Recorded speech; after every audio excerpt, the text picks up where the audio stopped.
Dostlar selamlar, merhabalar herkese.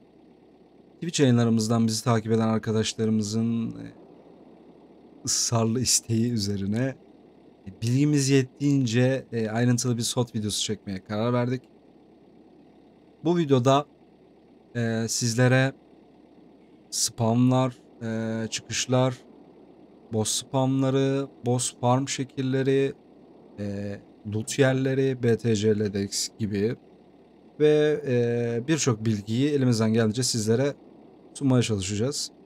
Ama öncelikle bu map'e başlamadan önce bu oyuna ve bu map'e ilk başlayan arkadaşlar için birçok kişinin kullanmadığı, önceden olmayan ve hala daha birçok kişinin bilmediği bir kolaylık göstermek istiyorum. Browser'dan Tarkov Market sitesine giderek, Tarkov-Market sitesine giderek buraya ulaşabilirsiniz. Siteye girdikten sonra yukarıda bakın Maps diye bir seçenek var. Buradan Cities of Tarkov'a seçiyorum. Karşıma map geliyor. Solda map'i düzenleyebileceğim, açıp kapatabileceğim ayrıntılar var. Soldan quest'i kapatıyorum.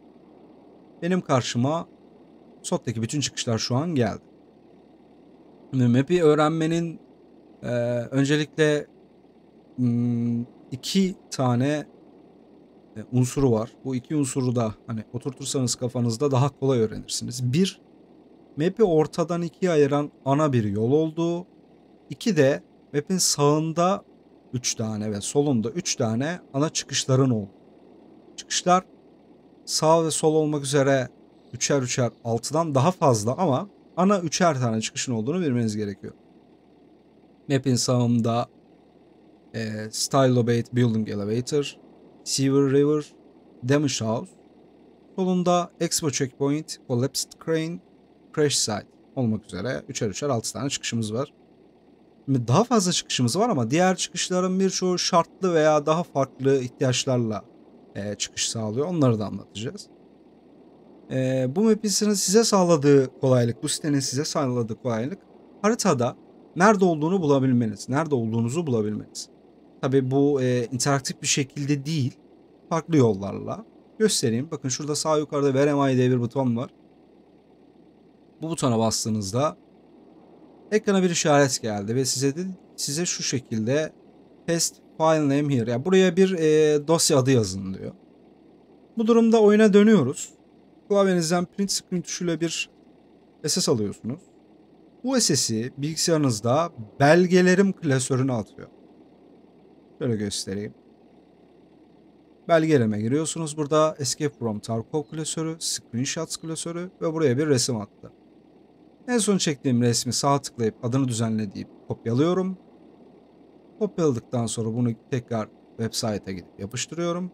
Ve bakın mor kutucuk haritanın en altına geldi. Yani aslında benim olduğum yere göstermiş oldu. Bunun ne gibi bir kolaylığı var? Haritaya girdiğinizde nerede olduğunuzu bilmiyorsunuz. Bu size nerede olduğunuzu gösteriyor ve yön bulma konusunda da aynı şekilde. Mesela biraz sağa gidersiniz. Tekrar resmi çekersiniz. Nereye, haritada ne tarafa doğru gittiğinizi gösterir. Bunun ekstra birkaç faydası daha var. Soldan quest'i seçtiğiniz zaman bakın buraya quest'ler geldi. Örnek veriyorum. X bir görev seçtiniz. Görevin nerede yapıldığını size şu şekilde açıklamalarıyla ve gereken şeyin nerede olduğunu notlarla birlikte gösteriyor.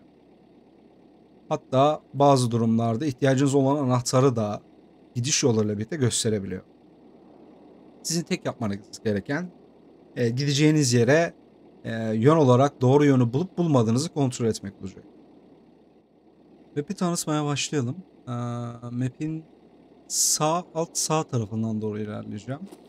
Direkt sağ tarafta burada taksi çıkışım var.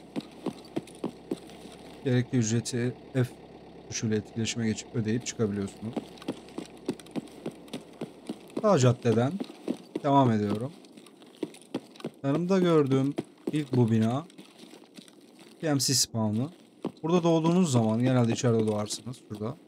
Doğduğunuz zaman içeride fazla kalmanızı tavsiye etmem çünkü yakınlarınızda genelde PMC spawn'ı olur. Burayı biz arayol diye nitelendiriyoruz. Bu arayolun arkasında, orta taraflarında bir PMC spawn'ı var.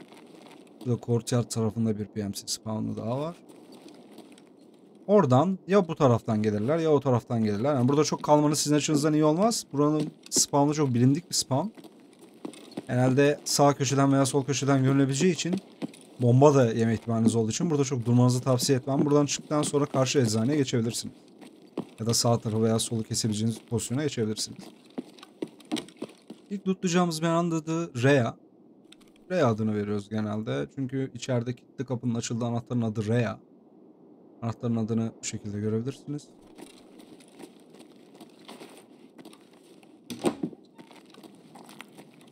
Girdik. Solda şurada bir Tetris BTC spawn'ı var. Masada Tetris veya BTC olabiliyor. Buradan devam ediyorsunuz.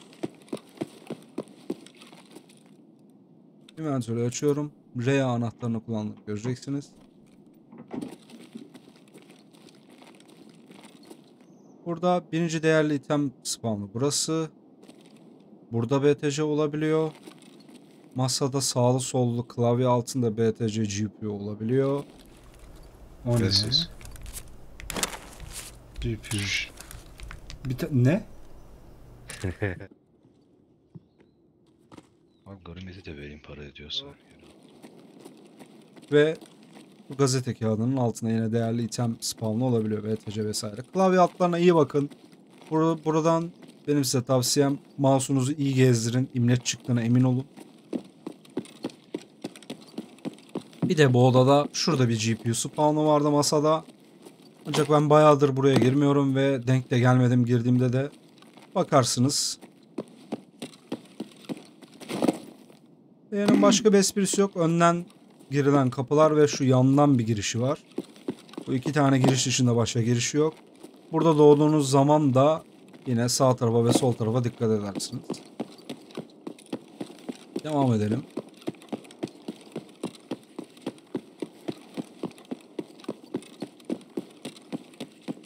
Sağda FCK var. Anladınız az çok neyi ifade ettiğini.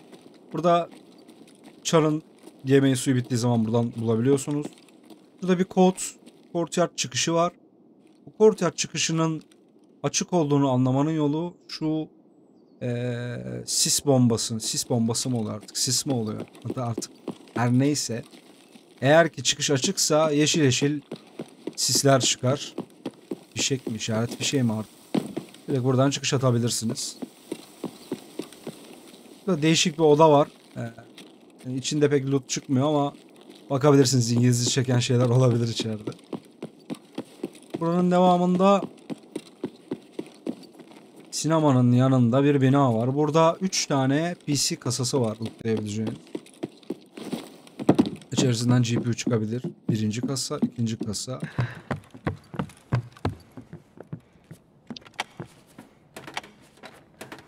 GPU aldık çıkıyoruz.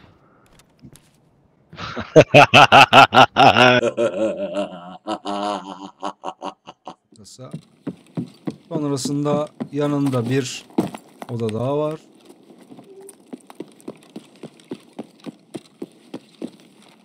Üste çıkarak burasıydı sanırsam. Evet. Burada da bir bilgisayar kasası var. Buradan da GPU alabilirsiniz.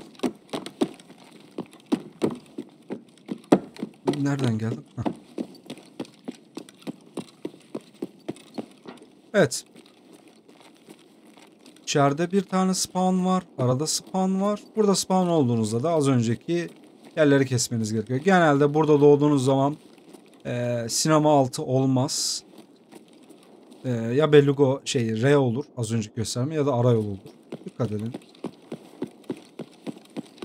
Sinemada çok lootlanacak bir şey yok. Ama bina görev binası ve önemli bir bina. Burada çok spawn olduğu için bu tarafta doğmanız çok olası. Bu taraflarda doğacağınız için burayı bilmeniz, bu sinemayı tanımanız önemli. Şurada eskiden bir BTC spawn'ı vardı. Bir önceki wipe. Bir önceki wipe ben bayağı bir buldum şurada.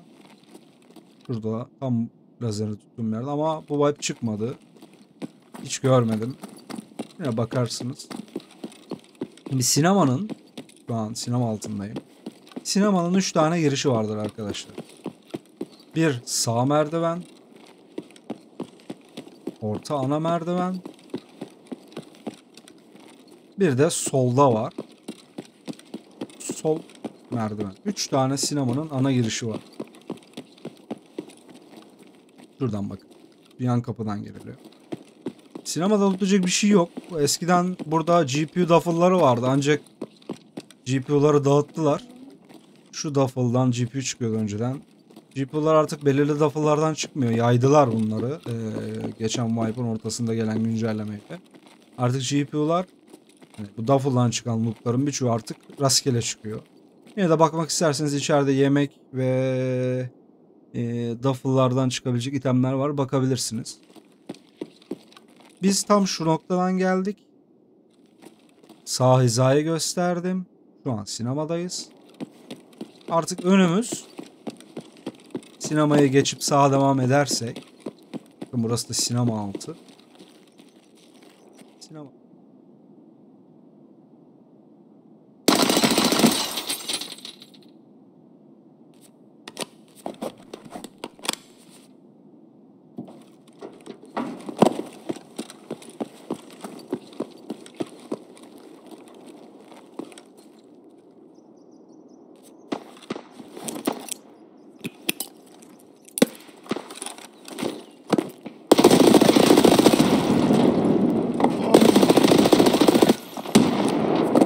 Sinemadan devam edersek sağda Damaged House çıkışımız var.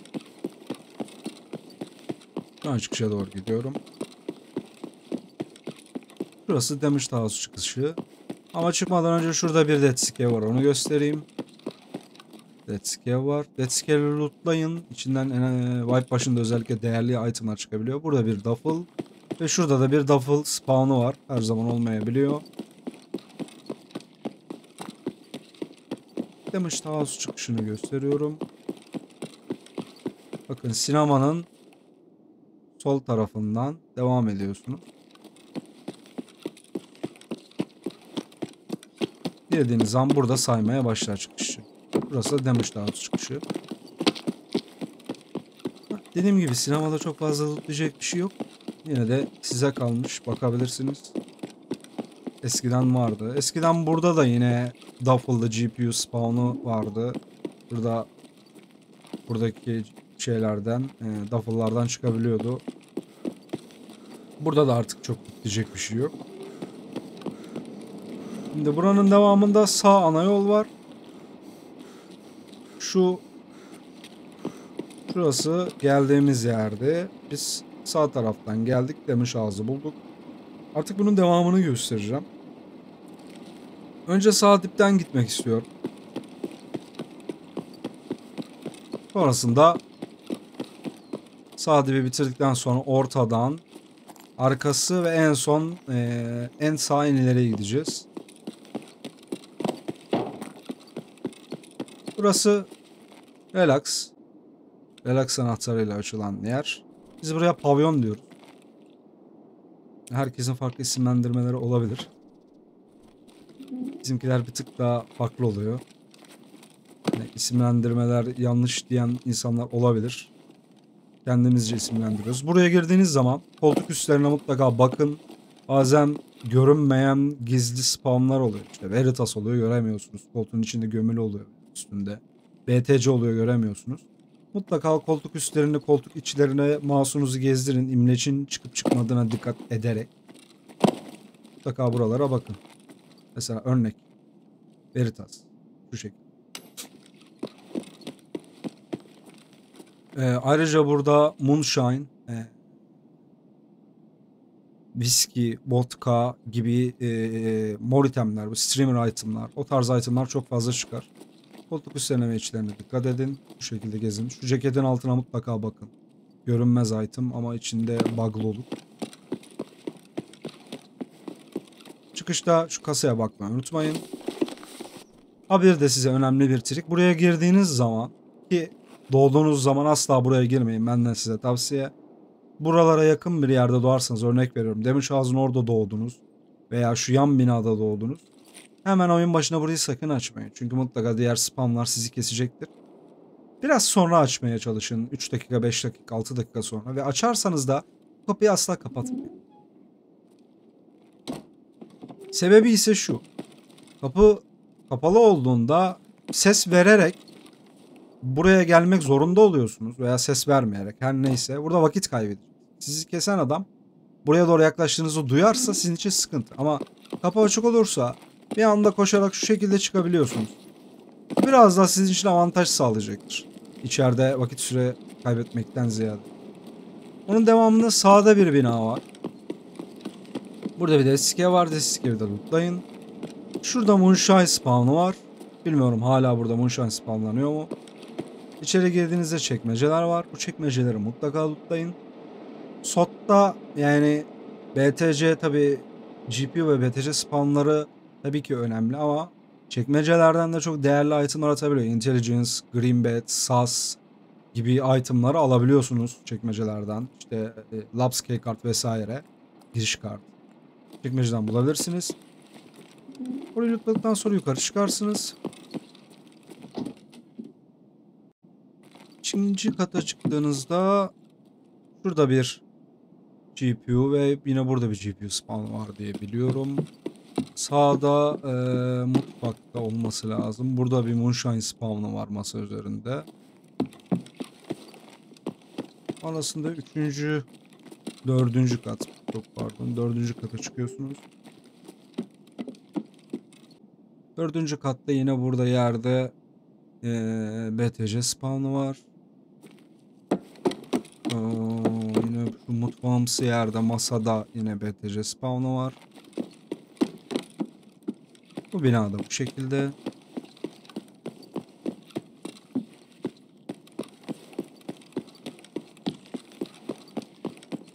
Size tavsiyem bu binaya gireceğiniz zaman veya çıkacağınız zaman şu kapıyı kullanmayın. Çünkü bu tarafı kesen insanlar bu kapının açılıp açılmadığına bakıyorlar. Burada spawn oldu mu, doğan oldu mu acaba diye.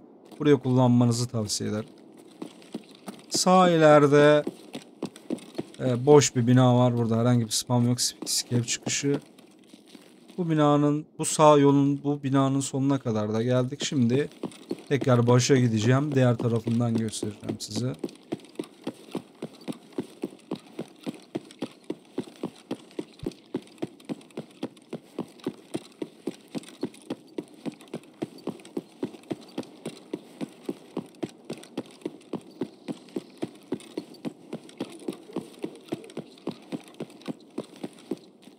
Nerede olduğumuzu unutmamanız açısından tekrar haritanın başladığım yer burasıydı. Sinemaya geldik.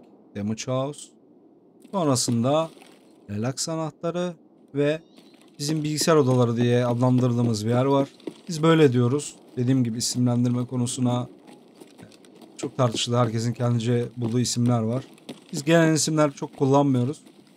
Bilgisayar odalarında direkt 2 tane bilgisayar kasamız var. Bir burada, bir burada. Yine şurada 12'li çekmecemiz var. Buna bakarsanız. Burada yine bir 4'lü bir çekmece var. Bunu sonrasında buradan çıkıyorsunuz.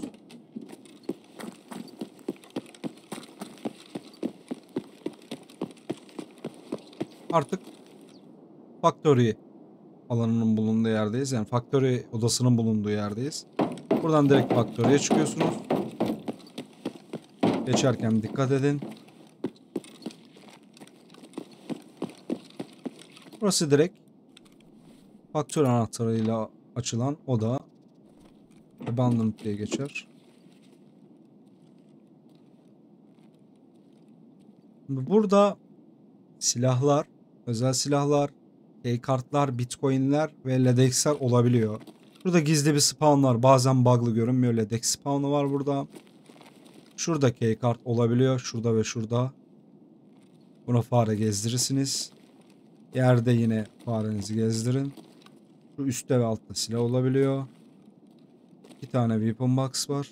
Biri bu, biri bu. Diyecektim. Sen kendin burası, aşkına. Oğlum taşak mı? Sonrasında faktörden çıkıyorsunuz. Devamı çıkış size kalmış. Buradan aşağıdan inerseniz şu arkadan çıkarsınız. Geri döndüğünüz yoldan inerseniz de relax hizasından devam etmiş olursunuz. Şu an bakın karşımız hemen sol relax. Burada bir tane daha Bitcoin spawn'u var. Onu göstereyim. Bakın burası Relax'ın karşısı direkt. Karşı odası. Burada, şurada ve şurada masa ayaklarının dibinde BTC spawn'ları var.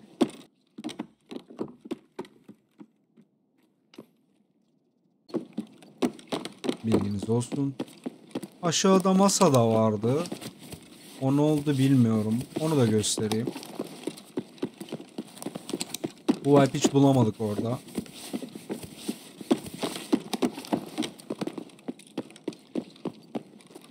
Şurada masa üzerinde oluyor. Kitabın içinde oluyor genelde. Devam ediyorum. Arkadan çıkacağım.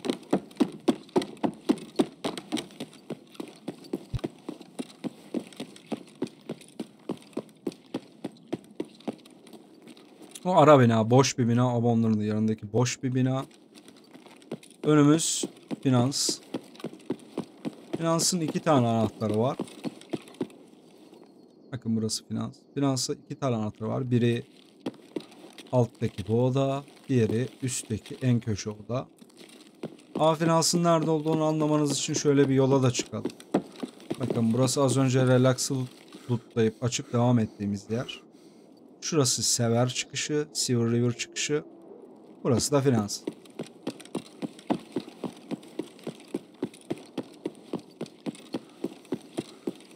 Finansın loot'u güzeldir. Şansınız varsa.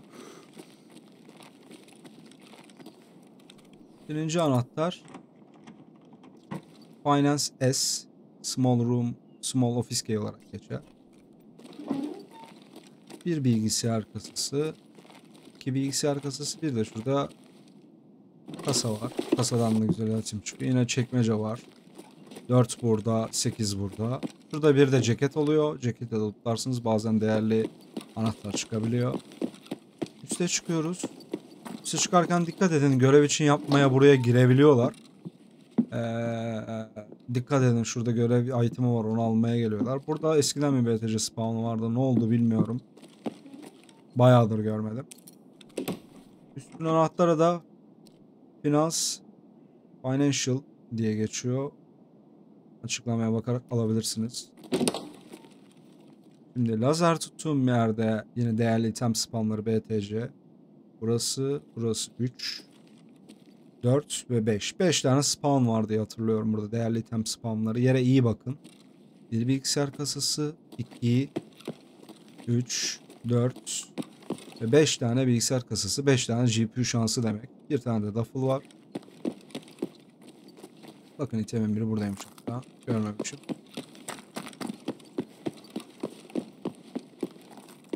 Finansın da 2 girişi var. Biri burası, biri burası. Şimdi şu ana kadar ne öğrendik? Bilgisayar odaları, Abandoned, Relax ve Finance. Şu ana kadar 4 tane önemli yer öğrendik. 1, 2, 3, 4 tane önemli yer öğrendik. Damage House'un devamından gelirseniz Sever çıkışına ulaşıyorsunuz. Sever çıkışının ilerisine şimdilik geçmeyeceğim. Bir sokak daha var. Bu sokağı bitirmedik. Abonların soluna gittiğinizde şurada küçük bir, yani finansın solunda küçük bir oda var. Burada mermi ve el bombası çıkabilir. Ceketlere bakarsınız. Bir med çantası var. Yine çekmeceler var.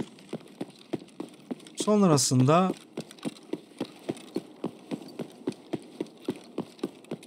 şurada benim kutsal ceket diye adlandırdığım bir yer var. O kutsal ceketten ben wipe'ın başında şu Abandoned anahtarı almıştım. Bundan. Bilginiz olsun. Burada yine yemek su bulabilirsiniz. Şu an Abandoned'ın arkasındayım. Hatta buradan devam edersem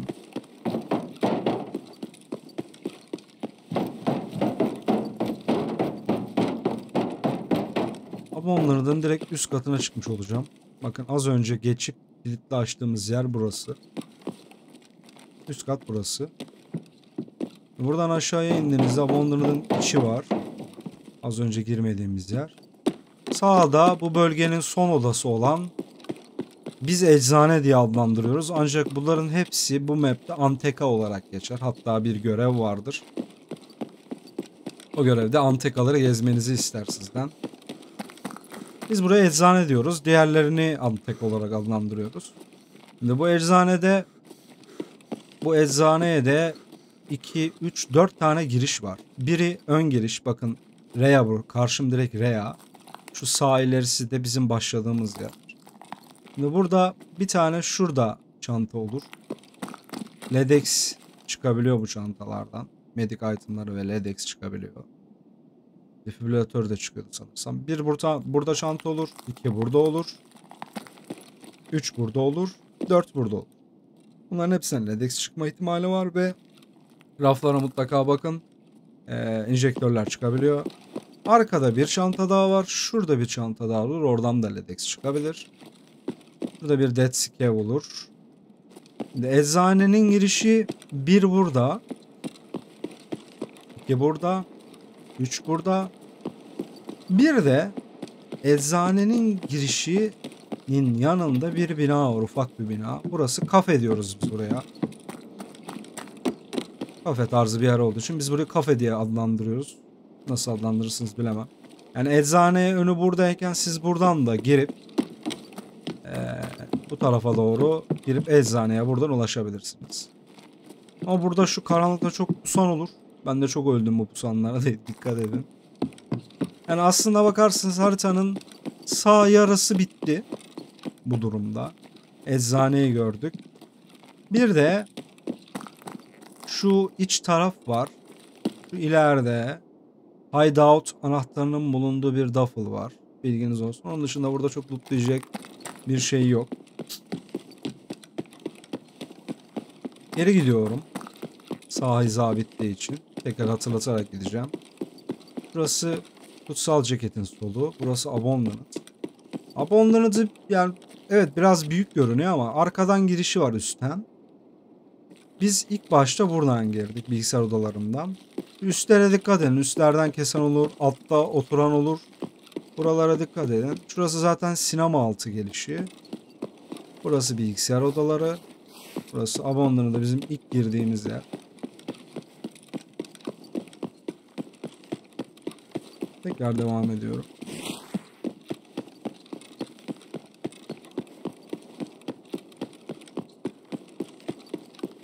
Haritanın sağ yarısı bitti. Şimdi bunun devamında Pinewood Hotel. Pinewood Hotel'den sonra Plymouth, Beluga, Oyuncakçı ve Emidi var burada da. Önce yine sağdan devam edeceğim. Şöyle göstereyim. Burası Sever çıkışı. Sever çıkışına direkt trenin dibinden sağa doğru girdiğiniz an, şu sıktığım yere gittiğiniz an çıkacaksınız.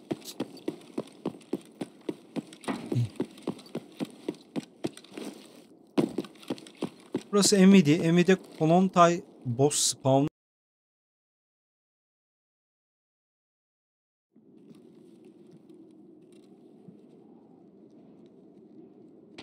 var. Ve burada çok güzel, artık yani yeni güncellemeden sonra Emidi içerisinde çok değerli mermiler atıyor. Buraya Emidi değişimimizin sebebi de anahtarın adının Emidi olması. Kontrol etmek için şuradan bir space atarsınız. Şurada 2-3 tane kafa görürseniz bilin ki Konontay boss'u vardır. Konontay boss'una asla ama asla buradan gitmeyin. Şuradan önce bir yavaşça piklersiniz. Şurada bir kafa görürseniz dikkat edin. Buradan devam ediyorsunuz. Kapıyı açın. Silahı sol omzunuzda alın. Yavaşça pikleyerek devam edin. Önce şuraya piklersiniz. Ardından şu dipte mutlaka ama mutlaka bir tane boss guardlarından birisi burada olur. Burada bir veya iki tane olur, öldürürsünüz. En az 2 tanesi mutlaka bu tarafta olur. Ya şu lazer tuttuğum yerin içinde olur ya burada olur. Burada 2 tane öldürdüğünüz zaman dipte 3 tane kalır muhtemelen. Bombayla üstünüze çekmeye çalışın ama dikkat edin. Konontay guardları biraz sıkıntı çıkarır ve Konontay'ın kendisi silahınıza sizin malfunction hatası, yani sıkıntısı verdirir. Silahınızı kullanamazsınız. Üstünüze sonra copla koşar, ağzınız yüzünüzü yamultur. Dikkat edin. Buradan eksilttikten sonra sol tarafın ve dibin temiz olduğuna emin olmak için şuradan bir bomba atın. Çıkan olmazsa bilin ki diğer kalanların hepsi buradadır. Buraya da yine bomba atarak oynayabilirsiniz. Bomba attığınız zaman üstünüze koşarlar. Artık o anda öldürdünüz. En risksiz şekilde bu şekilde farmlayabilirsiniz Kolonta'yı. Tamam. Bir süre salın bana. Tamam abi. Dışarıya kapıdan çıkarsa öldürürsünüz. Bomba falan atacağım. Dışarıyı tutun siz. Arkanıza Tamam, dikkat ben- edin. Ben tutuyorum burayı. Arkaya bakıyorum.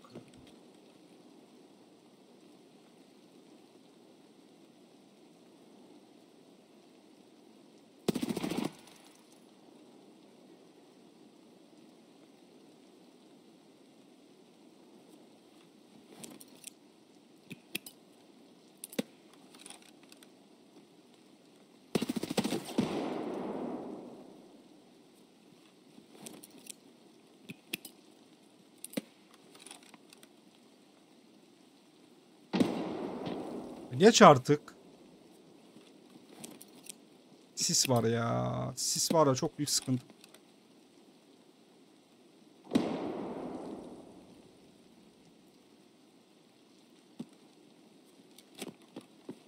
Sis olmasa çok kolay, şimdi sis çok büyük sıkıntı. Ölebilirim şu an. Böyle bir şey deneyeceğim.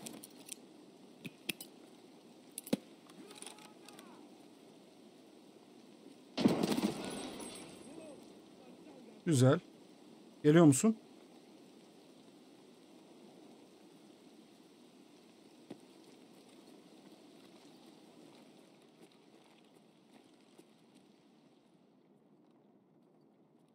Dışarıda yürüyen siz misiniz? Ben yürümüyorum. Dışarısı bizde abi, sıkıntı yok. Sabitim.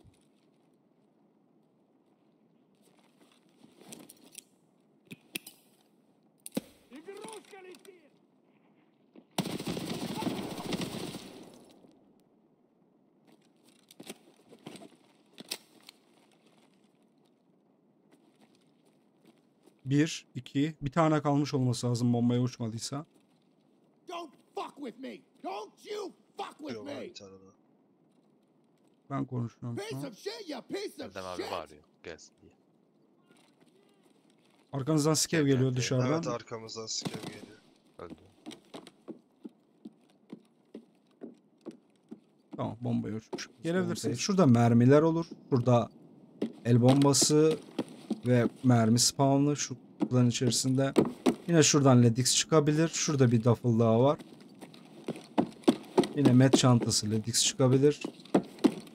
Burası en çok mermi çıkan, kutun en çok mermi çıkan yerlerinden biri. Bu son güncellemeden sonra böyle oldu. Burada sürekli ben 55 A1'ler, işte AP mermiler falan bulmaya başladım.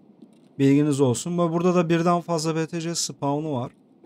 Bir şu yer, iki yazıcının üstü, yazıcının kapağı, masa, şu klima benzeri şeyin arkası, bir de şu sol elin yanı. Buralarda değerli item ve BTC spawn'ları var. Yine Death Skip'e ve Duffel'a bakarsınız. Dediğim gibi şurada mermiler olur. Şurada, şurada ve şu çöp kutusunun üstünde lazer tuttuğum yerlerde değerli mermiler oluyor. Bilginiz olsun. MVD'de bu kadar. Şurada ve şurada da duffel var. Duffel'lar artık rastgele lootlar olduğu için çok anlatma ihtiyacı hissetmiyorum.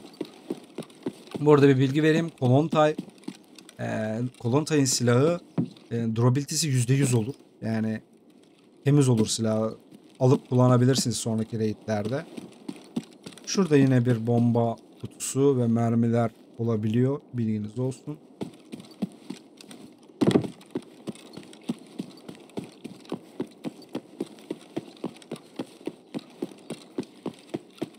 Şimdi burası MVD'nin diğer çıkışı. MVD'ye 2 tane giriş var. Az önce finansın oradan Sever'in önünden girdik. Burası da Klimov ve Pinewood Otel'in otelden buraya gelebileceğiniz yer. MVD'nin 2 tane çıkışı var. Şimdi bunun öncesinde ben bir Pinewood Otel'i tanıtmak istiyorum ama Pinewood Otel'de çok fazla giriş var. taraftaki fazla büyük. O yüzden bir etraflıca göstermek istiyorum. Şuradan gitmeyi tercih edeceğim. Bu arada şurada sniper scav olur. Klimamın üstünde dikkat edin.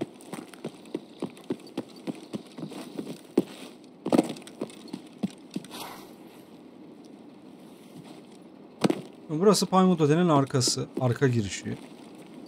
Bir burada var. 2 burada var. Ön 1. 3 ön 2. 4 şey tarafı. Sparja tarafı. Bir de alt ara girişler falan var. Onları göstermeyeceğim. Önce bu taraftaki Sparja girişini göstereyim. Ve bakın burası finans. Burası mavi tren sever. Burası Sparja. Bu Sparja haritada birçok yerde var. Market olarak düşünebilirsiniz. Marketin önünden bir tane Pinewood Otel girişi var. Buradan giriyorsunuz. Üst kata çıkıyorsunuz. 3. katta bu kapıdan devam ederseniz az önce geldiğimiz yerin girişine ulaşacaksınız. Bakın anlayacaksınız şu an nerede olduğumu. Burası MVD'nin çıkışı. Az önce çıktığımız yer.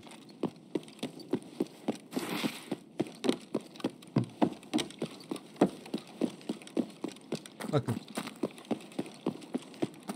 Direkt şurası kemer bizim MVD'den ulaştığımız yer. Biz ne yaptık? Sparja tarafından girdik. Üstlerden dolandık buraya geldik. Pinewood'daki birçok yer birbirine bağlı. Aslına bakarsanız hepsi şu an bulunduğumuz girişe bağlı. Buradan ön taraf var, bir de Sparja tarafı. Şimdi Pinewood'da çok fazla Dead Scav var. Ve Dead Scav'lerin çok güzel loot olduğu için Dead Scav'leri gezelim. Birinci Dead Scav. İkinci Dead Scav. Sonra burasından isterseniz Sparja'dan girip devam edersiniz ya da uğraşmayıp direkt geldiğiniz yerden devam edip arka girişten devam edebilirsiniz. Eskiden şurada bir duffel oluyordu. Oradan GPU çıkabiliyordu. Şurada pembe valizler olur. Pembe valizleri unutmayın. Bazen içinden güzel itemler çıkabiliyor. 3. Dead Scav'imiz. Buradan gidersem Sparja'ya ineceğim. Bilginiz olsun. Az önce geldiğimiz yer. Burada ile pembe valizler oluyor. 1 ve 2 tane spawn'u var. Buradan devam edersek 4. Dead Scav'e ulaşacağız. 4. Dead Scav. Met çantası ve burada LEDX spawn'u olabiliyor. Bilginiz olsun. Buraya erken gelir ve ses duyarsanız balkondan dışarıyı kesebilirsiniz. Dışarısı geldiğimiz finans bölümü ve şurası da MVD. Üstte 2 tane duffel oluyor. Biri burada, biri buradaki koltukta. Altta bir tane toolbox olur şurada. Buradan devam ederseniz 5. Dead Scav'e ulaşacaksınız.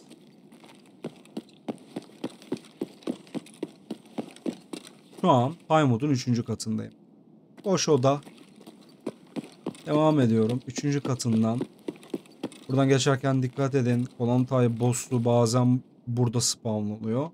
Ve sniper scav sizi kesebilir. Dikkat edin.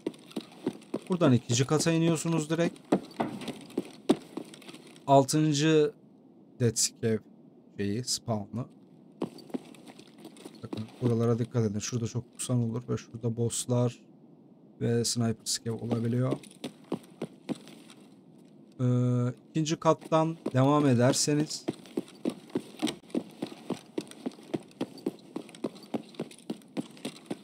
...106 olması lazım. Bu odada 7. Dead Scav var. Burada da bu Dead Scav'den de GPU çıkabiliyordu. Önceden, şu an hala çıkabiliyor mu bilmiyorum. Bunlar spesifikti önceden. Belli Dead Scav'lerden, belli duffel'lardan GPU alabiliyordunuz ama artık bunlar rastgele oldu diyebiliyorum ama geçen yine aynı BT Çek 15'ten BTC'ye çıkan Deathscave'den yine BTC aldım ben. Emin olamıyoruz o yüzden. Pinewood'un ikinci katından devam ediyorum.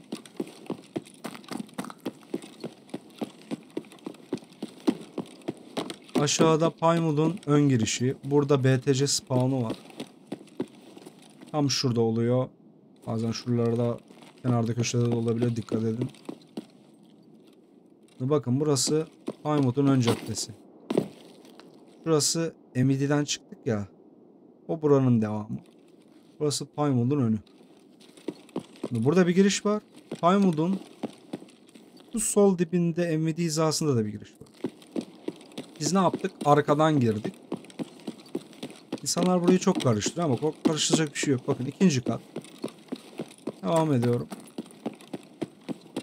Deathscave'im var. Devam edersem üçüncü kattan arkaya giderim. Çok basit aslında.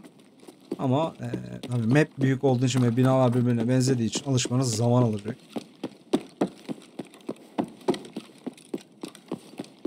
Pinewood'u da bitirdik. Aslında haritanın sol tarafı bitmiş oldu. Göstermediğim açı olarak tek burası var. Burası yine Pinewood'un aslında içerisi. Şurası Abandoned hizası. Şurada Sniper Scav olur, dikkat edin. Haritanın sağ üstünde göstermediğim, şöyle göstereyim, 3 tane bina kaldı. Genelde buranın tamamına Klimov deniyor ama biz bunu ayırıyoruz. Klimov alışveriş merkezi, Klimov diye geçiyor. Orta taraf oyuncakçı diyoruz biz. Bir de anahtarla açılan Beluga diye bir yer var. Beluga anahtarıyla açılıyor. Şimdi burada da çok fazla Deathscav spawn'ı var. Deathscav'lerde çok güzel lootlar oluyor arkadaşlar. Bu scav girip şu Pinewood ve Klimov'daki Deathscav'lere bile lootlasanız yaklaşık yani 17-18 tane Deathscav yapar ve Deathscav'lerden GPU, LEDX, armor, mermi, çok kaliteli mermiler, birçok şeyin çıktığına şahit oldum. Klimov'da yine Volontay spawn'ı var. Karşıdan geçerken köşeden gelmeye çalışın veya şu ortadan çıkıp oyuncakçıdan gelmeye çalışın. Bosslar sıkıntı. Boss'a giderken, boss olduğunu eminseniz buradan çıkmayın. Dipten gidin, göstereceğim. Şimdi Klimov binasında lootlanacak Deathscav dışında çok bir yer yok ama gösterebildiğim kadar. Şurada bir tane bilgisayar kasası var sağda. GPU çıkabilir. Devamında The Door görevinde kullanılan Rusted Key var. SOT'un en değerli anahtarı ve içerisinde Market Room'ların keyleri çıkabiliyor. Şurada veya burada asılı olur. Asılı olur. The Rusted Key diye yazar. Girişte bir tane Deathscav var. Göstermeyi unuttum, çok pardon. Birinci Deathscav'imiz giriştedir. Şurada bir. İçeri girdik. Kasaya, Rusted'a baktık. İkinci Deathscav burada. Buraya çıkarken, yukarı çıkarken mutlaka ama mutlaka bu taraftan çıkın. Daha rahat edersiniz boss varsa. F1'leyin veya bomba atın, size pikleyeceklerdir veya koşacaklardır zaten. Üçüncü Deathscav burada. Şurada ayağının sol tarafına F'leyebilirsiniz.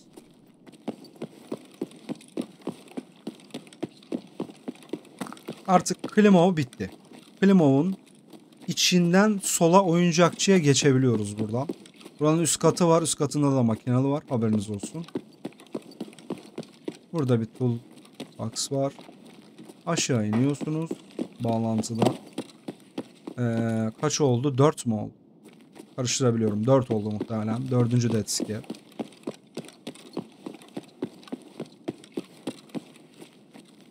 Beşinci Deathscav. Sonrasında oyuncakçıya geçtik. Bakın şu an oyuncakçı hizasındayız. Oyuncakçıda LEDX spawn'u var. Onu göstereyim. Çok bilinmez bu. Tam burada olur. İhtimali düşük ama olabiliyor. Çıkaranlarımız oldu. Orada bir ledek spawn'u var. Let's 5 demiştik değil mi? Şu 6. Bir de en altın ve oyuncakçının alt katının en dibinde 7. dead scare var. Burada. Oyuncakçının alt girişi hemen klimamın yanında. Şöyle göstereyim.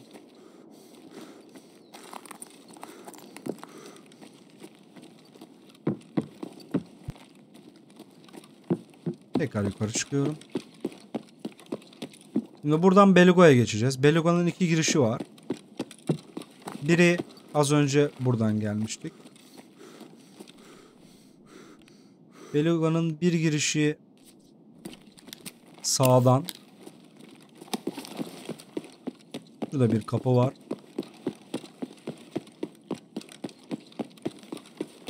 Biri buradan. Kırarak girersiniz. Diğeri de oyuncakçı, az önceki oyuncakçının ikinci katında.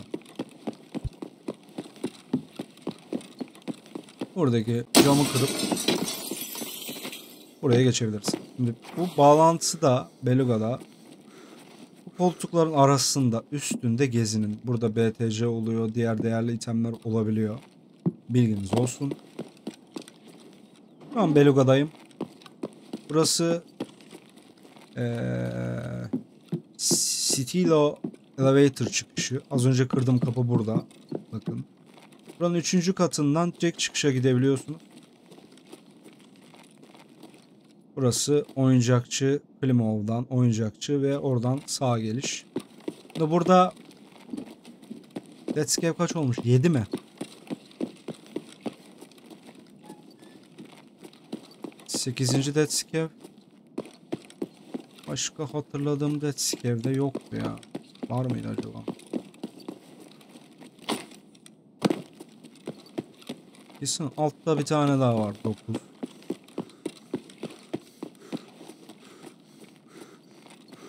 Burada bir tane daha Dead Scare var. 9. Burada bir tane daha var diye hatırlıyorum. 10. var ama hatırlayamadım. Onu da siz bulun.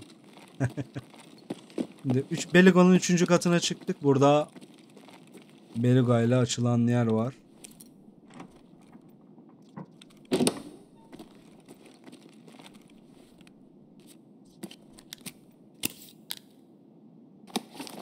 Birinci BTC spawn'ı burada. Tam lazer tuttuğum yer. Ben size söyleyeyim. Onu buluruz abi. Nasıl bulacaksın? Mallığından. Mallık Ben- yapmıyorsa bizden değildir. Aha. İkinci BTC spawn burada. Lazer tuttuğum yer. Bir tane bilgisayar kasası.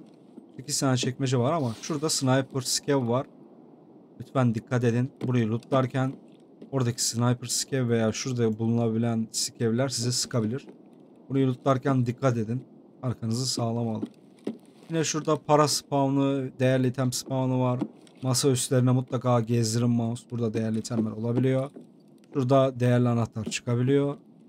Başka da aklıma gelen bir şey yok. Burası ile ilgili. Yanda evet 10. Dead Scave'ı buldum. Hatırladım. Belugo'nun yanı 10. Dead Scave burada. Burası direkt Stilovate Elevator çıkışı.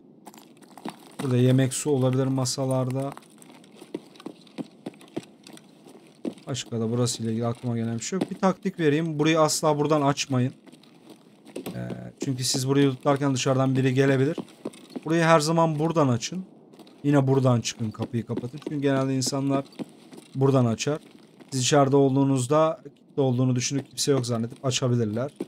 Bu size hem zaman hem fırsat kazandırır. Belugo'nun 3. katı da bu şekilde. Sürem yeterse şeyi de göstereyim. Burası elevator'ın diğer çıkışı. Buradan devam ediyorsunuz. Bakın şu an Beluga'nın önündeyim.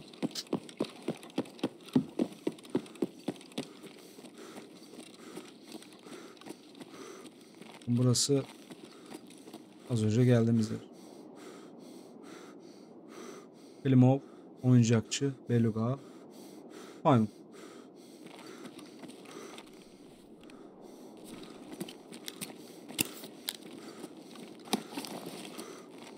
Buranın devamında bir tane daha BTC spawn'ı kaldı. Orayı da göstereceğim. Sonrasında bu sağ taraf tamamıyla bitmiş olacak. Biz de haritanın en altından ana yola bakıyorduk. Bu sefer en üstünden ana yola bakmış olacağız. Bir dakikam kaldı. Sonra yemeği ve suyu bittiği için böyle şeyler yaşıyoruz.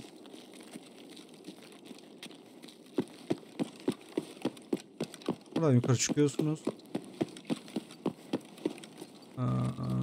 Buradan devam ediyorsunuz. Sağa. Buranın üstünde BTC spawn'u var. Bilginiz olsun. Siz yine de buralara bakarsınız. Buranın üstünde BTC bulmuştuk biz.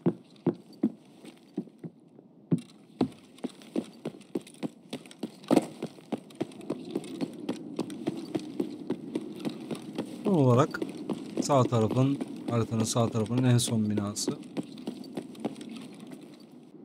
Burada sağda, şurada masa üstlerinde değerli itemler, Veritas falan olabiliyor diye biliyorum. Şurada Bitcoin spawn'u var. Burası Bitcoin spawn'u.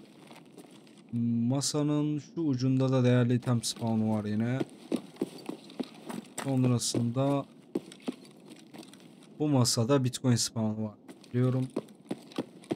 Bir de kitabın üstünde yine değerli item spawn'u diyor. Bir olsun. Haritanın sağ bölümü tamamıyla bitti. Eksik, hatalı, yanlış hatırladım veya değişen spamlar olmuş olabilir. Eğer ki böyle bir durum olduysa üzgünüm dostlar. Lütfen yanlış veya değişen bir şey olursa yorumlarda belirtirseniz çok sevinirim. Haritanın en başladığımız kısmı diğer alt tarafıydı. Burası da en üst tarafı. Bunun sonrasında devam edip başladığımız yere giderek size etrafı tekrar tanıtarak haritanın sol tarafına gideceğiz bu sefer de. Başladığımız yere tekrar geldik. Hatırlarsanız bir önceki bölümde haritanın sağ tarafına gidip haritanın sağ tarafını göstermiştik. Şimdi haritanın sol tarafını göstereceğiz ancak haritanın sol tarafı sağ tarafına kıyasla çok daha karmaşık, çok daha fazla bira barındıran ve çok daha fazla tehlike bulunduran bir yer. Ama aynı şekilde daha fazla loot barındırıyor. Burada bir boss alanı var. Lexus diye adlandırılan. Bu boss alanının içerisinde boss ve guardları var. Bu guardların kullandığı makinalılar var. Yerleşik makine ve bomba atarlar var. O yüzden haritanın sol tarafında gezinirken dikkatli olmamız gereken yerler var. Sol tarafını tanıtırken tamamıyla size mayın alanı ve bossların sıktığı alanları böyle göstererek, dikkatli olmanız gereken yerleri göstererek tanıtmaya çalışacağım. O yüzden sol tarafını çok daha dikkatli izlemenizi tavsiye ederim. Sağ taraf biliyorsunuz Reya tarafı. Şimdi sol tarafına doğru ilerleyelim. Bu taraflarda bir şey yok. Haritanın sol tarafında ilk bizi karşılayan yer arayol. Biz burayı arayol olarak adlandırıyoruz. Daha kolay oluyor bizim için. Şimdi arayolu tanıtacağım ama arayolun dış tarafında Lexus var bakın. Burası Lexus alanı. Şu şekilde Lexus alanı. Bu Lexus alanının şu hizası, yani şuradan göstereyim. Lexus arka olarak adlandırıyoruz burayı. Lexus arkanın şu hizası mayınlar ve içerideki guardların bomba atarla sıktığı alan. Arkaya, bu arkada hem mayın alanı var. Bunları da göstereceğim. Hem de bomba atar ve makinalının sıktığı yerler. Ama buranın başında olan bu arada şurada bir dead scav olur. Onu da lootlarsınız. Buraya kesinlikle makinalı sıkmaz. Bakın. Makinalı şu kapı hizası var ya. kapı hizasına kadar sıkar. Buraya herhangi bir makine sıkmaz. Ancak bazen gardlar, siz burada gezinirken gardlar, Lexus içeride merdiven var. Şurada olabiliyorlar. Buradan size sıkabilirler. Yani oradan eczaneyi biliyorsunuz. Eczane şu alanın birçoğunu görüyorlar. Yani şuradan sola geçtiğiniz zaman sizi görebilme ihtimalleri var. Çok nadir olsa da burada bazen takılabiliyorlar. Şimdi boss'un olup olmadığını nasıl anlarsınız? Onun da çizini vereyim. Çatıda sniper guardlar olur. Skevler değil bakın. Sniper guardlar olur.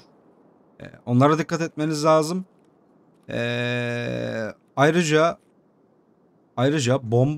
bomba attığınız zaman içeriden kaban veya guardlar bağırır zaten. Normal skev bağırması değil bunlar. Farklı olduğunu da anlayacaksınız. Şimdi ara yolu gösterelim. Bu ara yolda bir tehlikeniz yok. En azından guardlar, bosslar ve mayınlara karşı bir tehlikeniz yok. Ancak burası SOT'un en çok fight dönen yerlerinden birisi. En azından spawn fight'ın döndüğü yerlerden birisi. Çünkü burada çok fazla PMC spawn'ı var. Yani yolun sonunda var, ortasında var, başında var, arkada var. Buranın arkasında en az 2-3 tane daha var. Burada çok fazla fight döner. O yüzden buradan çıkarken bu tarafa doğru şu sağ köşeye, ortaya, aynı şekilde buradan girerken şu kenara, kamyon arkasına ve sağa mutlaka dikkat edin. Buraya da pusabiliyorlar. Bu tarafa, bakın burası ön taraf. Lexus, yani Lexus'un arka tarafı. Lexus'un içindeki bomba atar burayı görebiliyor. Buraya fazla yaklaşmayın. Boss varsa ölürsünüz. Hani çok içeri doğru atmıyor ama bazen bug'a falan giriyor. Çarptırıyor duvara, bomba atar, ölüyorsunuz. Yani az çok bunu mutlaka tecrübe etmişsinizdir diye düşünüyorum. Şimdi arayol binası var. Şu bina boş. Bakın arayoldan geldik. Burada bir arayol binası var. Burada Dead Scav olur, lootlarsınız. Bir de bu yukarıda BTC spawn'ı var. Şu masada olur. Onu da lootlarsınız. Çekmecelere bakabilirsiniz. Burada lootlanabilecek weapon box'lar falan var. Şurada kutular oluyor vesaire. Bunları da lootlarsınız içinden. Yani size kalmış. Ben lootlamıyorum. Wipe başı tabii ki değerli şeyler atabiliyor. Değerli scope'lar atabiliyor. Bunlar size kalmış. Ben genelde bakmıyorum ama içerideki BTC'ye ve Dead Scav'e bakar çıkarım. Şimdi arayolun sonunda başka bir şey yok. Yani burada başka bir bina yok. Sol taraf sınır. Ama burada çok fazla PMC spawnlar. Burada da var. Şu ileride uzakta var. Binanın içinde var. Yine buranın içinde var. Altta var. Yani burada çok fazla PMC spawnlar. Burada oynarken çok dikkat edin. Çok fazla pusarlar. Şu pencereden falan da keserler. Dikkat edin. Şimdi arayolu tamamladığımıza göre çok pardon. Arayolu tamamladığımıza göre Lexus'un arkasını göstereceğim. Arkasını ve yan tarafını göstereceğim.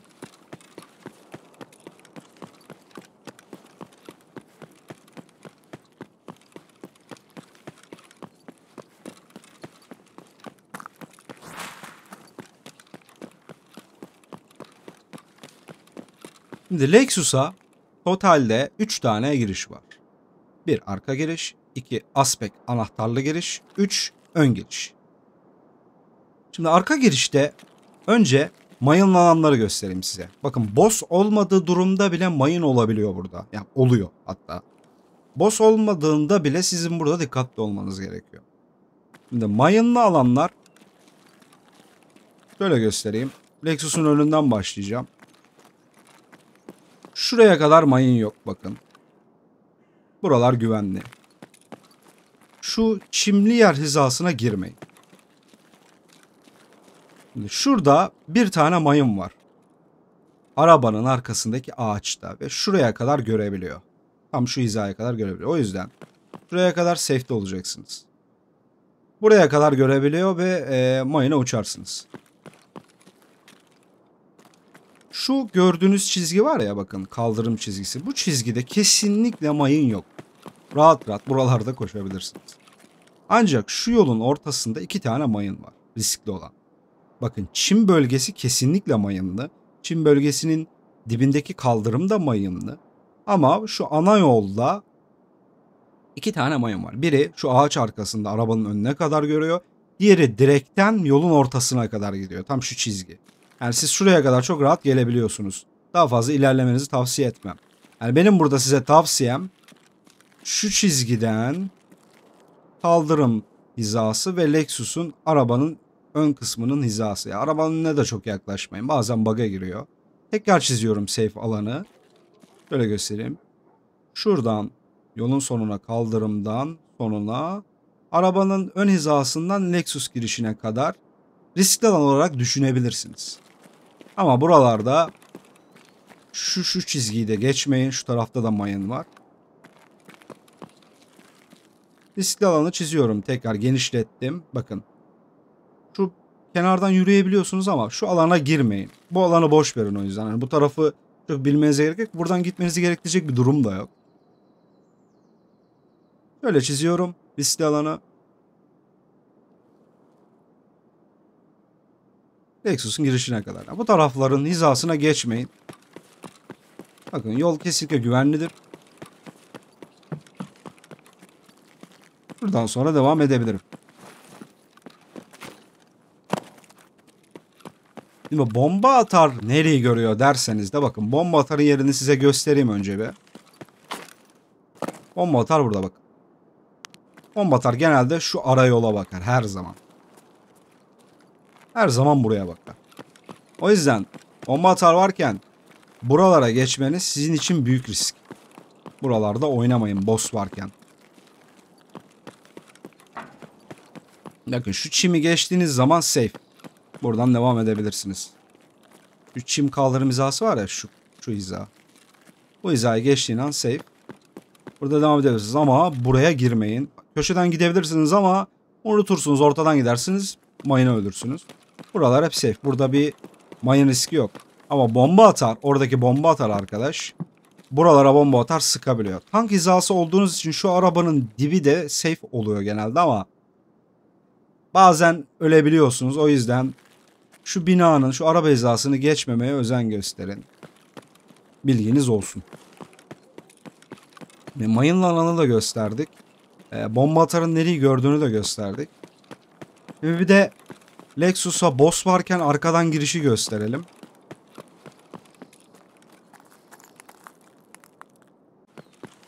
Önce şurada makinalımız olacağı için bu makinalı direkt buraya kadar keseceği için çok girmemeye, yani bu şekilde piklememeye özen gösterin. Ya bunu yapanlar var. Bu şekilde oynayabiliyorlar. Yapabilirsiniz ama riskli. Bunun en kolay yolu arkadan, buradan veya köşeden şu duvara çarptırabileceğiniz bir bomba atmak. Ardından oradaki makinalı ya havaya uçar ölür ya da çıkar arka tarafa geçer. Aynı şekilde bu durumda şuradaki bomba atar da bazen bomba atarı bırakabiliyor. Sizi kesiyor oluyor. O yüzden ben bir değil genelde 2 bomba atıyorum. İkisi de oradan çıksın diye. Birinci bombayı attığınızda oradaki makinalı çıkar, kenara geçer. Ama bomba atar da bomba atardan kalkıp size eğim koyabilir. O yüzden 2 bomba attığınızda ikisi de geri çıkmış olur. Tercih meselesi. Birini öldürüp şöyle bakabilirsiniz. Sonra burayı kesebilirsiniz. Ben 2 tane atıyorum. Attıktan sonra fazla beklemeyin ikinciyi attıktan sonra tekrar makinalıya geçebiliyor. Hemen şuraya ortaya dikkat ederek buraya cover alabilirsiniz. Sonrasında farmlamaya başlıyorsunuz. Silahı sol omuza alıp dürbün açıp yavaş yavaş öldür öldür geri çık, öldür öldür geri çık diye devam edebilirsiniz. Buraya kadar ilerledikten sonra buraya geçiyorsunuz. Yeşil konteynere. Ama yeşil konteynerden piklerken dikkat edin. Bazen burada olabiliyorlar. Ve siz yeşil konteynere girdiğinizde o bomba atardaki ölmeyip hala burada bekliyor da olabilir. Yani köşede falan. Dikkat edin. Şimdi siz buradakileri temizlediğiniz zaman şu karşıdan diğer makinalının oradaki guardlar size rotate olabilir. Dikkat edin. Sürekli buradan dikkatli şekilde piklemeniz gerekiyor. Sonrasında kabanın sesini, aslında ilk başta kabanın sesini almanız lazım. Yüksek sesle bağırır. Ya tamirhanede olur ya Lexus içinde olur. Burası Lexus içi. Şimdi bu durumda da birkaç yol var. İsterseniz direkt scope açıp yavaş yavaş pikleyerek öldürebilirsiniz. Genelde ya burada olur ya şu köşede olur. Çok nadir şu tarafta olur. Bir de çok nadir sağ dipte olur. Şimdi kabanı öldürdüğünüz an çok hızlı kaçmanız lazım. Yoksa kabanın özel 2 tane daha gardı var diyorum. Biri basmaç, bir yeri gazdı. İsimleri yanlış hatırlıyor olabilirim. Üzgünüm yanlış hatırlıyorsam. Ama siyah kostümlü, siyah ceketli 2 tane daha gardı var. Özel gardı var. Koruyucusu var. Sadece onun yanında duran. Yani siz kabanı öldürdüğünüz zaman size rushlayacaklar. Bazen kabanın dibinde oluyorlar. Bazen kabandan bağımsız biri veya ikisi de farklı yerlerde olabiliyorlar. Dikkat edin ama emin olacağınız tek şey, kabanı öldürdüğünüz an eğer onları daha önce öldürmediyseniz size mutlaka ama mutlaka rushlayacaklardır. Bu durumda dikkatli olmanız lazım. Yani buradan öldürdüğünüz an çok hızlı şuraya geçmelisiniz veya şurada cover alıp beklemelisiniz. Size kalmış. Ben genelde buradan direkt rushlamıyorum. Önce şuraya bir bomba çarptırıp içeri girmesini sağlıyorum.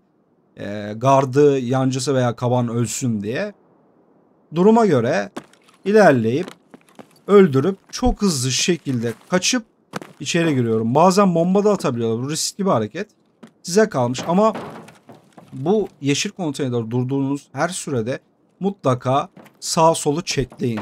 Soldan pikleyin, sağdan pikleyin. Böyle ince şekilde karşıyı kesin. Burada dikkatli olun. Burayı öldürdükten sonra kabanı öldürdünüz. Yanındakileri de hızlıca öldürdünüz. Şuraya geçtiniz. Bu sefer de arkanızdan geleceklerdir. Yani burada ayrıca burada oynarken şuradaki tepedeki sniper gardlara ve skevlere dikkat edin. Şuradan bakarlar. Şu köprüden geçerler. Az önceki demir sesi var ya. Buradaki konteyner sesi. Bu sesi, bakın bu sesi arada tahta da var. Bu sesi buradan aynısını burada duyacaksınız. Duyduğunuz an eğer ki farklı bir yerden geliyorsa bu tarz bir ses, emin olun ki sniper skevler rotate oluyor. Size cover alacaklar. Aim tutacaklar. Dikkat edin. Canlı videosunu da birazdan koyacağım ekrana. Oradan da izlersiniz arka girişin farmını.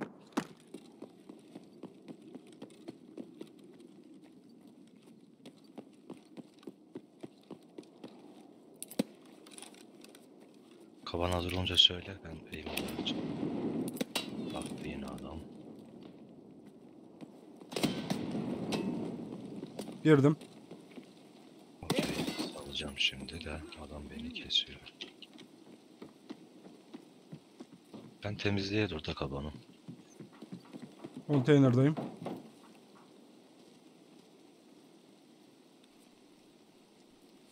Ölme, dikkat et.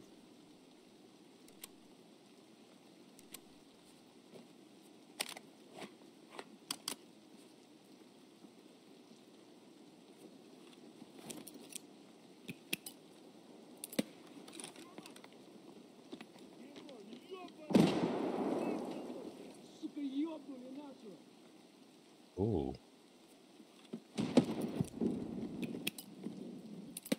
Biz çöküyor ya.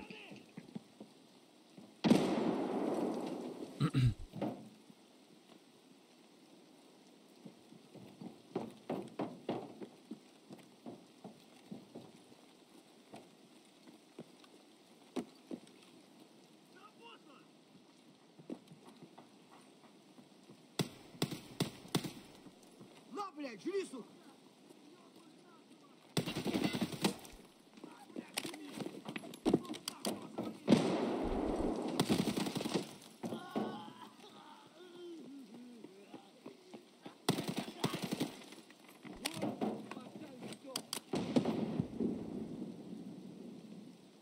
Kaban bitti mi? Gazı göremedim. Kabanı öldürdüm. Sürpüntüleri, birkaç tane sürpüntüsü kaldı. Okey.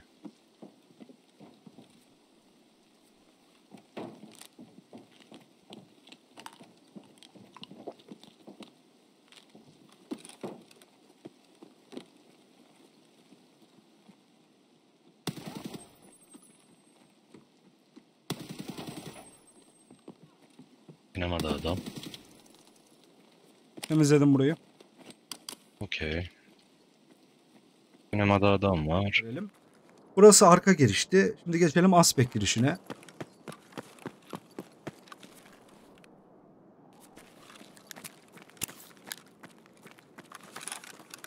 Aspect girişi de aslında şu yandaki bina.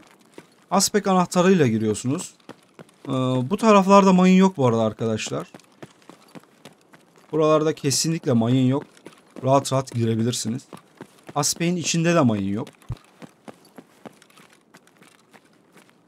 Ama Aspect'e girerken şurada guard olabileceği için genelde önce bir şuraya gelin.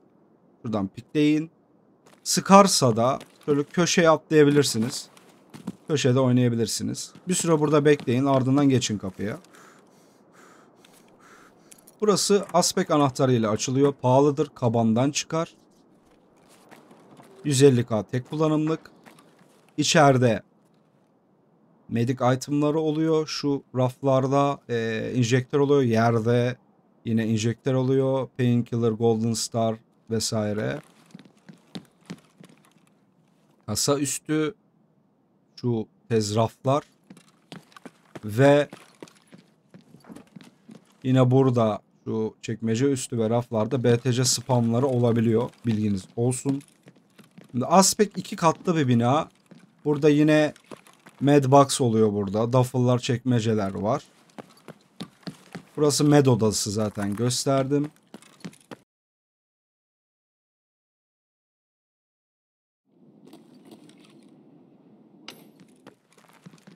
Üstte de yine aynı şekilde duffel ve çekmeceler var. Lootlayabilirsiniz. Ama buradan pencereden çok göstermeyin. Makinalı sizi öldürebilir. Pencerelere çok yaklaşmayın şey varken, bosslar varken. Ama buraya safe şekilde girebiliyorsunuz. İçeride boss da olsa şu hizadan gelip buraya girebilirsiniz Aspect anahtarıyla. Şimdi bakın biz buraya kırık diyoruz. Aspect kırığı. Burası Aspect'in arkası. Arka kapı. Şimdi arka kapıda şurada genelde rogiyeler olmaz bu alanda. Rogiyeler şu hizada, başlangıçta şu hizada ve şurada olur gösterdiğim gibi. Şimdi buradan geldiğiniz zaman rogiye size bakmıyor olacak genelde. Hani rogiye diyorum, guard size bakmıyor olacak. Trigger'lı olmayacak.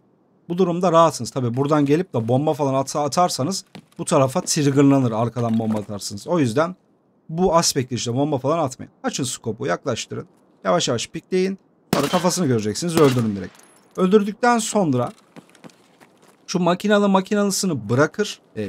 Bomba atarlayı bırakır, size triggerlanır. Bu durumda hızlı olursanız bunu öldürdükten hemen sonra şuna da piklerseniz hızlıca öldürebilirsiniz. Örnek gösteriyorum. Öldürdüm. Hızlıca gittim. Onu da öldürdüm. Şimdi bunu yaptığınız an karşıdakiler bu tarafa rotate olacak. Aspect girişinden girdiğinizde bu ikisini öldürdüğünüzde bunlar bu tarafa rotate olacak, diğer taraftakiler. Dikkat edin. Gelenleri yavaşça öldürün. Öldüremezseniz FPS'iniz düşebiliyor. Öldüremezseniz zorlamayın tekrar geliş için. Onlar sabitçe size pik alacaklar. Yine adım adım pikleyerek öldürürsünüz. Şu köşeleri temizlediğine emin olduğunuz an hızlıca tekrar konteyner oyununa devam edin. Aspect'in arka girişi de böyle. Aspect'in Lexus'un Aspect oyunu da bu şekilde. Şimdi geriye Lexus'un ön tarafının makinalı, mayın ve ön tarafın girişini anlatmak kaldı. Ona da şuradan başlarız. Lexus'un önünü gösterirken önce mayınlı alanı göstermek istiyorum. Şimdi Lexus'un girişinin sol kısmından başlayan kaldırım serisi ve arkaya kadar, Aspect'e kadar giden kaldırım serisi güvenli arkadaşlar. Bakın. Kaldırımın ortasından gidiyorum. Sağ tarafa fazla yaklaşmayın. Çim hizalarında mayın var. Kaldırımdan rahatlıkla güvenli şekilde gidebiliyorum. Aspect'in girişine kadar burası güvenli. Bakın mayın açısından güvenli. Boss veya guard açısından değil. Buralarda mayın yok. İçeride de örnek veriyorum bir sahne çizelim. Bu sahnede işte kaban bosslar öldürüldü farz edelim. İçeride iki grup PMC şurada ve ön giriş ve arka girişte birbirlerini kesip çatışıyorlar. Bu durumda bakın burası araba park çizgileri. Birinci değil ikinci çizgiden İçeri giriyorum sağımdan. Bakın şu kıvrım riskli alan. Çizgi hizasına gelmeyin. İkinci çizgiden bir ve ikinci çizginin sağımdan. Ortasından gidin. Şu kutuyu görün. Kutu hizasından gidebilirsiniz. Buradan arka girişin oradaki kişileri kesebilirsiniz. Aynı şekilde. Bakın buralar safe. Ta ki şuraya kadar. Şöyle. Sayabilirsiniz. 2, 3, 4, 5, 6, 7. çizgiye kadar safe burası. Yani içeriden bir çizgi atın. İçeriden bir çizgi atın. Bu çizgilerin içinde durmaya özen gösterin. İçeriden bir çizgi attım. Safe. İçeriden bir çizgi attım. Safe. Şu an bulunduğunuz alan safe. Şimdi bunu neden gösteriyorsun diyenler olacak. Dediğim gibi az önceki sahnedeki gibi içeriği dışarıdan kesmeniz gerekebilir. Escape player olarak girersiniz. PMC olarak girersiniz. Buradan gelip içeriği kesebilirsiniz. Ekstra bir kaşarlık daha göstereyim size. İçeriye 1, 2, arka giriş, aspect giriş, ön giriş 3. Bir de dördüncü bir giriş var. O da burası.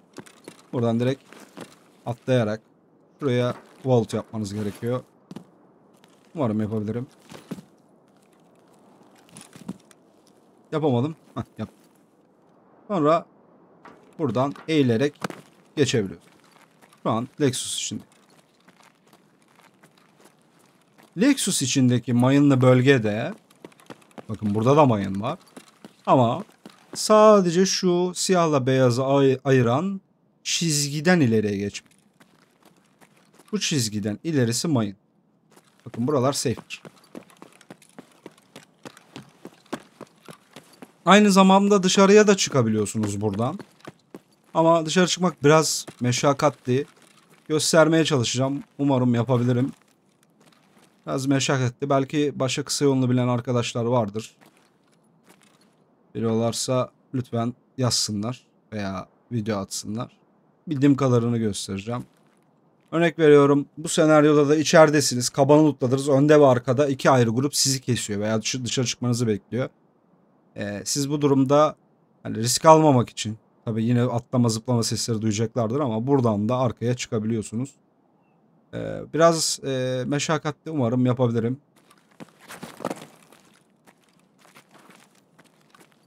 Böyle şuradan takılmadan atlayabilirsem. Evet, buraya atladım.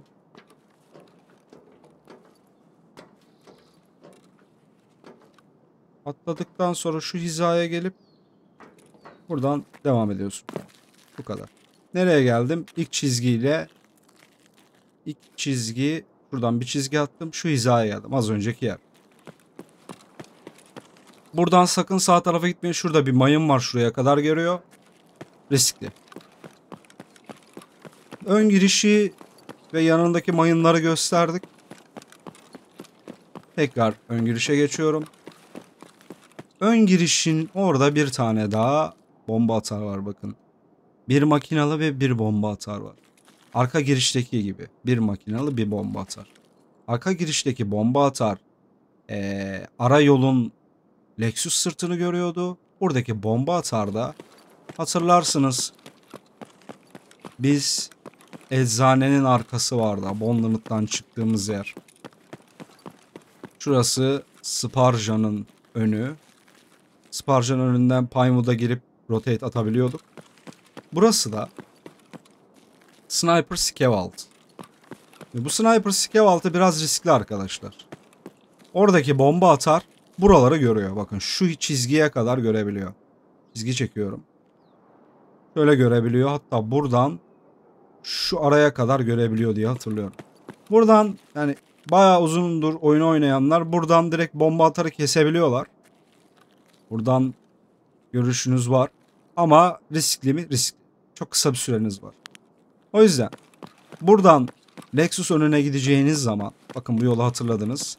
Karşı taraf finans. Sparja Pinewood girişi. Pinewood yan girişi. Buradan geçeceğiniz zaman şu şekilde şuradan devam edip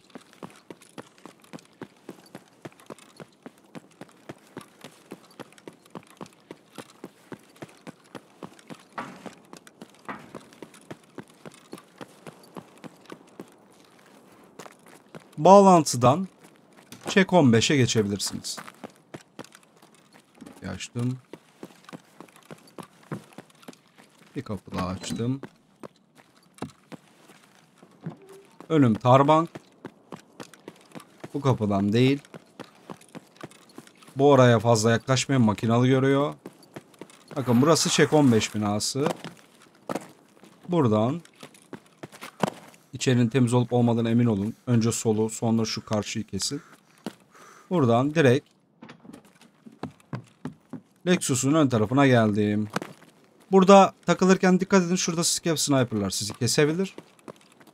Ön girişe geldim.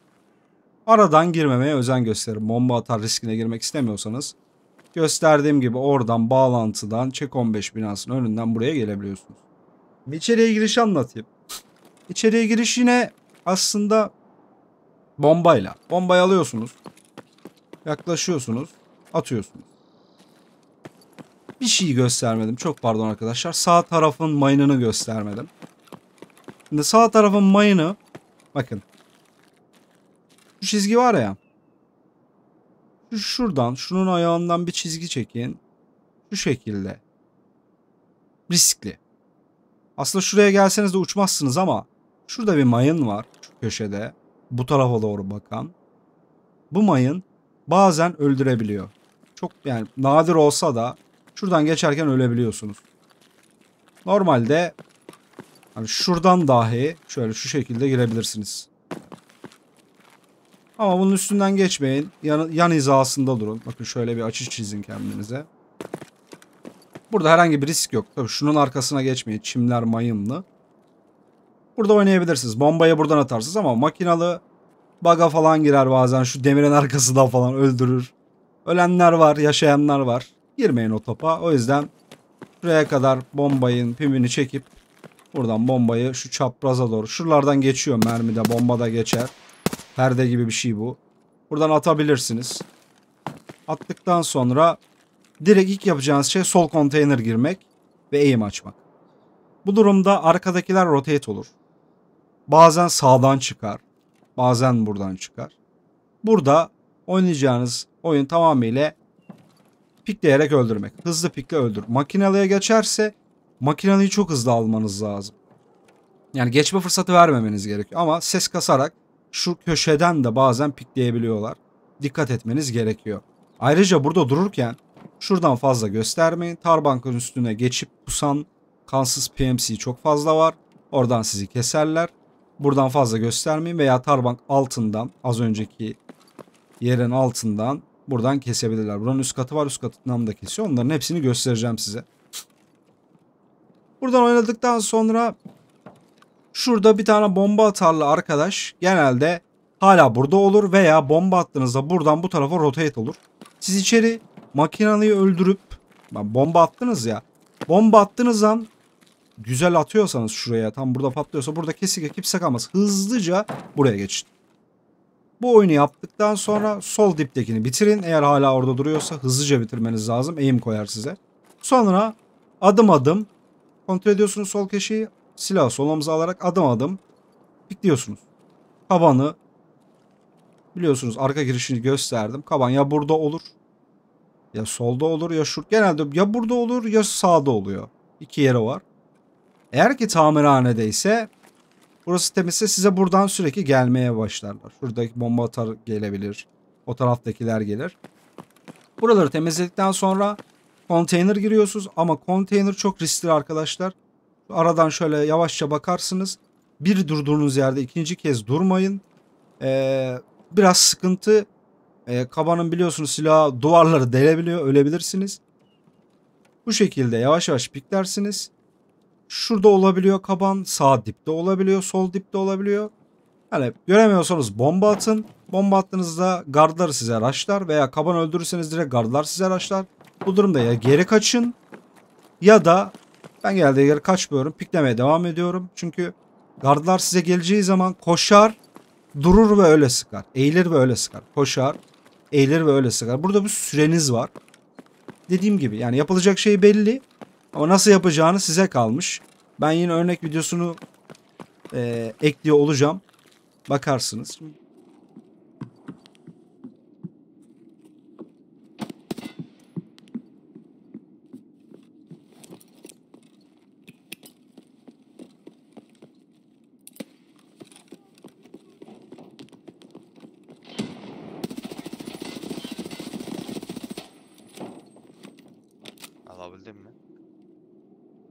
Alacağım.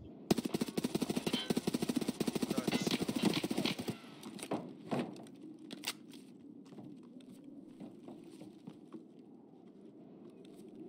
Yok alamıyorum.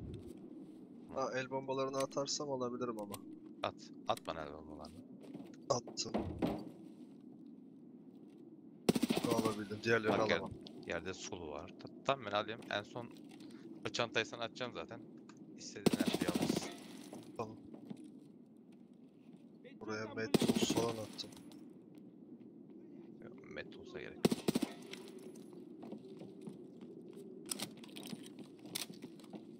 Biz burada bekleyelim. Sağ solu keselim. Erdem abi çağırınca gideriz. Ben bu kapıya bakıyorum.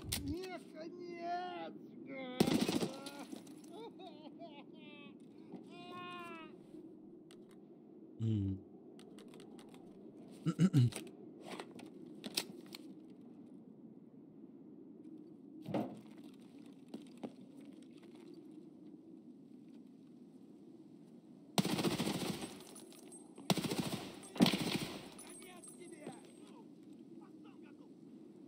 Çok yakından susturucu bir ses geldi.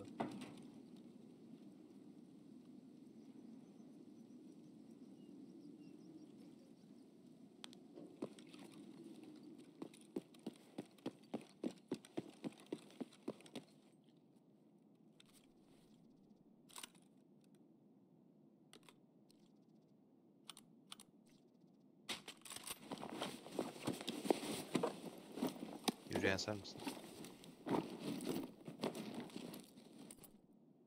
Murat. Evet evet. Çatıları da temizleyeyim, çağıracağım sizi.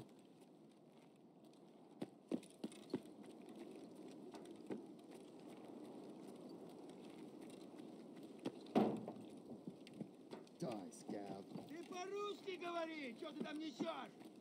Ses toparlamak için geri çıktım. Is this your warfare? Gelebilirsiniz. You should try better.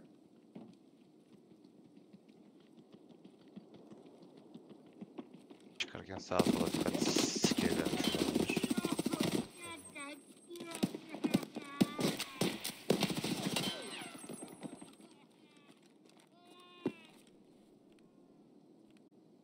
Ya da böyle Ölümsüz şeyler ya. olabilir.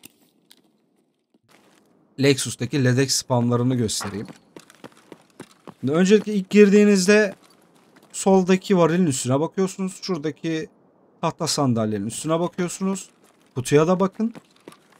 Şuraya bakın ve şuraya bakın. Buradaki LEDX'ler çok nadir ama genelde çoğunlukla çıkan LEDX spawn'ı şurası ve şurası. Bunun ardından bir LEDX spawn yeri daha var. Bu da çok nadir bir spawn. Buranın üstünde, üst katta, şurada kutunun üstünde olur. Çok nadirdir bu spawn. Son bir yer daha var. Orayı da göstereyim. Arka tarafın makinalısı vardı ya. Burası. Arka tarafı gören makinenin dibinde. Yere yatarak geçiyorsunuz. Burada bir med binası var. Med binasının en sol köşesinde da cesetin kafasının hizasında tam burada bir LEDX spawn'ı daha var. Ayrıca buradaki kutuda da, şurada büyük kutuda da LEDX spawn'ı var. Çıkaran arkadaşlarımız var. Bilginiz olsun. Ayrıca şundan da çıkabilir.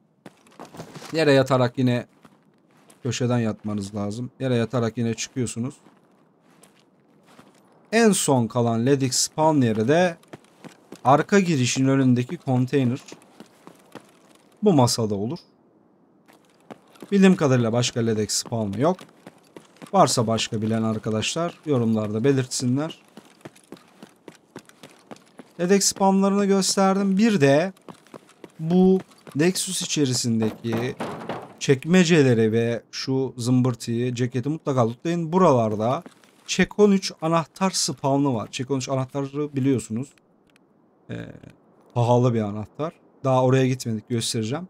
Bu anahtarın spawn'ı var. Bu çekmecelerde ve Aspey'in içindeki, Aspey'i biliyorsunuz, anahtarla açtığımız ikinci arka giriş. Aspey'in içindeki odaların içindeki çekmecelerde var. Bilginiz olsun. Lexus'a dair başka anlatmadığım, Lexus'un içindeki kabandan elde ettiğimiz bir anahtar var. Bakın, görev vardır. Lexus SEC diye geçer. Car Dealership Closed Section Key. Bu kabandan çıkar. Bu oyunda sadece kaban boss'unu, yani buradaki boss'u öldürdüğünüzde elde edeceğiniz bir anahtar. Bu anahtar sayesinde Lexus'un üst katı vardı ya, hani size dikkat edin demiştim. Arkadan, arka girişin orada bazen gardlar burada durur keser diye. Oradan burayı açıyoruz. Burada da BTC spamları var. Ama buranın spamları biraz karışık. Genelde şu kutu üstü ve yerde itemler olur. Buraya mouse'unuzu gezdirmeyi unutmayın. Sonrasında raflara bakın, bilgisayar kasasına bakın. Şu yatağımı, bu yatakların üstüne bakın, rafa bakın. Şuradaki masaya bakın, güzelce mouse gezdirin. Buradaki masada yine değerli itemler çıkıyor, BTC çıkabiliyor. Buraya dikkatli bakın. Kutulara bakın. Sonra iç anahtar var. İç anahtarda Lexus anahtarı direkt. Buranın da görevi var. Buraya girdiğinizde sağ alt yere bakıyorsunuz yine BTC için, şu yatağın hizasına. Burada bir bilgisayar kasası var. Çekmece var ama genelde BTC şu yatak hizasında olur. Burada olur. Haberiniz olsun. Lexus'a dair her şey şu an bitti. Anlatmadığım bir şey olduğunu zannetmiyorum. Kaçırdığım bir şey varsa kusura bakmayın. Gece oldu. Ben bir sonraki oyuna restart atayım, başlayayım. Sonrasında yine arkadan devam edelim. Evet, Lexus'u tamamıyla bitirdik. Şimdi kaldığımız yerden haritanın solundan devam ediyoruz. Gittiğimiz yön Crash Site çıkışı. Sağımız Lexus'tu, solumuz arayoldu.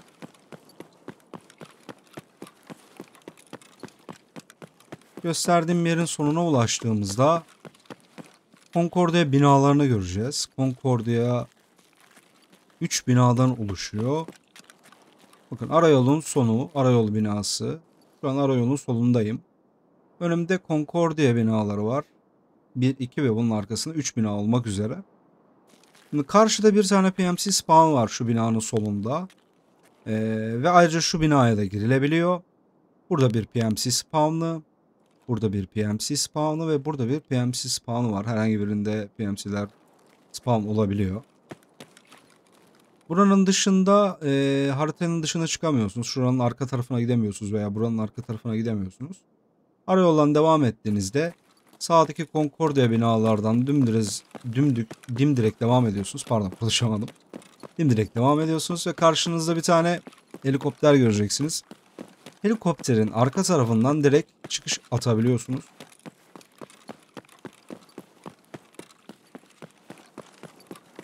Helikopterin arkası burası. Buradan direkt çıkış atabilirsiniz. PMC spawn dediğim yer burası, şu binanın içinde spawn oluyor ve pencereden direkt çıkıyorlar. Bilginiz olsun. Şimdi Concordia'da 3 tane bina var arkadaşlar. Bu binaların aynı zamanda yeraltı kısmı da var. Yer altında da belli başlı lootlar var. Ve binaların içlerinde üst katlarda da lootlar var. Burası biraz karışık. O yüzden önce bir kafanızda 3 tane bina olduğunu şekillendirin. Yönünüz bu yöne doğru baktığınızda biz Concordia sağ, Concordia orta ve Concordia sol olarak ayırıyoruz. Bunu numaralandıranlar var 1, 2, 3 diye. Concordia 1, 2, 3 diye. Biz yön olarak ayarladık. Daha kolay geldi. Concordia orta, Concordia sol. Şu şekilde ve Concordia sağ. Önce Concordia sağdan göstereceğim. Concordia sağda BTC, LEDX ve GPU spawnları var. Onlara bir göstereyim. Concordia'nın sağ binasının Lexus'a bakan hizasında, burası bakın Lexus. Buradan girdiğinizde buradaki alttaki raflarda LEDX olma ihtimali var. Medic item spamlanıyor burada. Sonra Concordia'nın sağ binasının üstüne çıkacağız. Üst girişi bu tarafta. Çıkıyorsunuz ikinci kata. Üçüncü kat yok burada. Kapıları açıp sağa dönüyorsunuz. Solda toolbox'lar falan var. Hideout itemlere çıkabilir. Sağda önce yere bakıyorsunuz. Yerde birkaç yerde şurada değerli item spawnları var. Sağa girdiğinizde radyonun altındaki rafta şurada BTC spawn'ı var. Yine burada değerli item spawn'ı var. Şu lazeri tuttuğum yerde. Kasada GPU çıkabilir. Ve şu kutunun içerisinde yine injektör ve BTC çıkma ihtimali var. Bilginiz olsun. Concordia sağ bu kadar. Yine buradan birkaç açı çıkarabilirsiniz kendinize. İnşaat tarafı ve şey tarafı için. Ama dikkat edin, makinalı hani bu binayı görmese de şu ortayı ve karşı binaları görebiliyor. Makinalıya dikkat edin, skev olabiliyor inşaat tarafında. Burasına inşaat diyoruz biz. Burası da aslında collapsed çıkışı, şu arka taraf. Orayı da göstereceğim. İnşaat tarafında PMC veya skevler olabilir. Sağ tarafa gelirken dikkat edin. Zaten 2 tane oda var. Concordia sağdan çıktım. Concordia orta tarafa gideceğim. Ama orta tarafı tanıtırken bu taraftan değil, crash site tarafından bakarak gireceğim.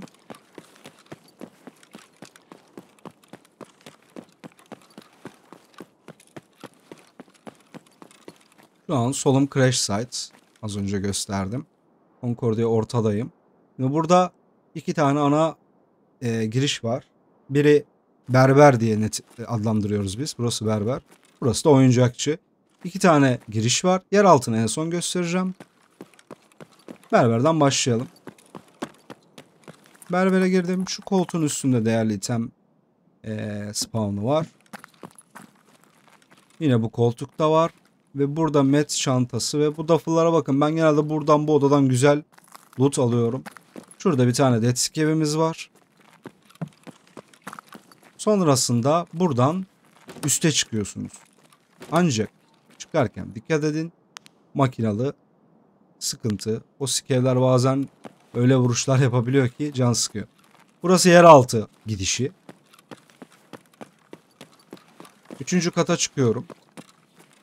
Dediğim gibi buradaki makinalıya geçen skevlere dikkat edin. Burada bir tane bile öldürseniz 10 saniye sonra buraya bir tanesi geçer genelde. Solda çıkış yok. Sağdan devam ediyorum. Ve burada 1, 2, 3 tane kilitli odamız var. Anahtarlar genelde Jonge diye yazar. Kong diye yazar. Kısaltması yazar. Her bir odanın numarası var. Açarken göstereceğim. Bu oda sinema anahtarıymış. Concordia Apartment 8 Home Cinema Key diye geçiyor.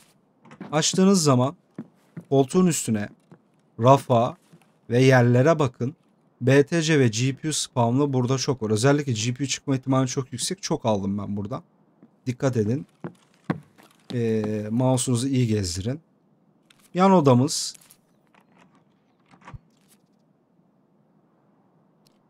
Burası da Concordia Apartment 8 Room Key diye geçiyor. Burada koltuğun üstüne bakıyorsunuz. Şu kutunun içine bakın. Şurada ve şurada birer tane değerli item spawn yeri var. Son odamız Concordia, ortadaki anahtarla açılan son oda. Burası da Concordia 34 diye geçiyor. Girdiğinizde önce şu koltuğa bakıyorsunuz. Masaya, şu küçük kutuya BTC spawn'u var. Diğer odaya geçiyorsunuz. Koltuğun yatağın alt hizasına bakıyorsunuz. Masaya bakıyorsunuz. Koltuğa bakıyorsunuz. Yine burada BTC spawn'ları olabiliyor. Sonra devam ediyoruz. Şurada bir bilgisayar kasası var ama açarken dikkat edin, makinalıya skev geçmiş olmasın. Benim lootladığım şekilde lootlarsanız sizin için rahat olur. Yine şurada bir duffel olabiliyor, ona bakarsınız. Orta Concordia'dan girip sağdan girip sol uca geçtiğinizde sol Concordia'nın başlangıcına geçiyorsunuz. Buradan aşağıya indiğinizde şurada bir tabi pembe valiz var, buna da bakın. Buradan aşağıya indiğinizde oyuncakçıya geçmiş olduk aslında. Bakın burası oyuncakçı. Az önce biz sağdan şu girişten berberden girdik. Burası da oyuncakçı. Yani yukarıdan buraya bağlanıyorsunuz. Oyuncakçıda masaya, yere ve şu masaya bakarsınız. Ayrıca burada çok fazla green bed spawn oluyordu. Yerlerde görünmeyebiliyor. Buralarda böyle farenizi, mouse'unuzu gezdirin. Şu aradan bakın. Yine şu aradan bakın. Mouse'unuzu yerlerde gezdirin. Green bed çıkabiliyor. Green bed 200 küsür 300k oluyor genelde. Bunun devamında artık Sol Concordia'ya giriyoruz. Sol Concordia'nın birinci katında şurada değerli item spawn'ı var. Vazo çıkıyordu sanırsam, yanlış hatırlamıyorsam. Üçüncü katına çıkıyorsunuz. Pardon, ikinci kat. Burada bir Dead Scav var. Sol Concordia'dan içeri girdiğinizde karşınızdaki ilk kapı anahtarla açılan bir kapı. Concordia 64 anahtarıyla açıyoruz. Giriyoruz içeri. Şimdi burada koltuğun üzerinde mouse'unuzu gezdirin. Dibinde yerde gezdirin. Ve yatağın üstünde de oluyordu sanırsam. Yine BTC ve değerli item spamları var.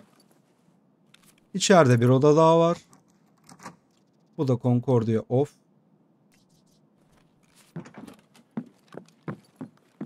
Burada yine çok nadir şurada olabiliyor masa. Bilgisayar kasası var. Bir de şurada bir spam var diye hatırlıyorum. Burada BTC olmaz, genelde GPU olur masada ve şurada, bilginiz olsun. Sonra devam ediyoruz. Buradan gelmiştik. Burayı açmıştık. Şurada şeyler olur. Mermiler olabilir. Sonra buradan devam ediyorsunuz. Şurada kilitli bir oda var. Concordia 63 ile açıyorsunuz. Şimdi önce bu televizyon ünitesine bakın. Ardından şu iki yerde BTC spawn'u var. Bu ne oğlum? Spawn'u var sağlı sollu. Raflara bakarsınız. Koltuk içlerine bakın. Ardından bu odaya geçiyorsunuz. Burada yine enjektör olabiliyor yerde. Sonrasında yan oda var. Bakın buradan geldik.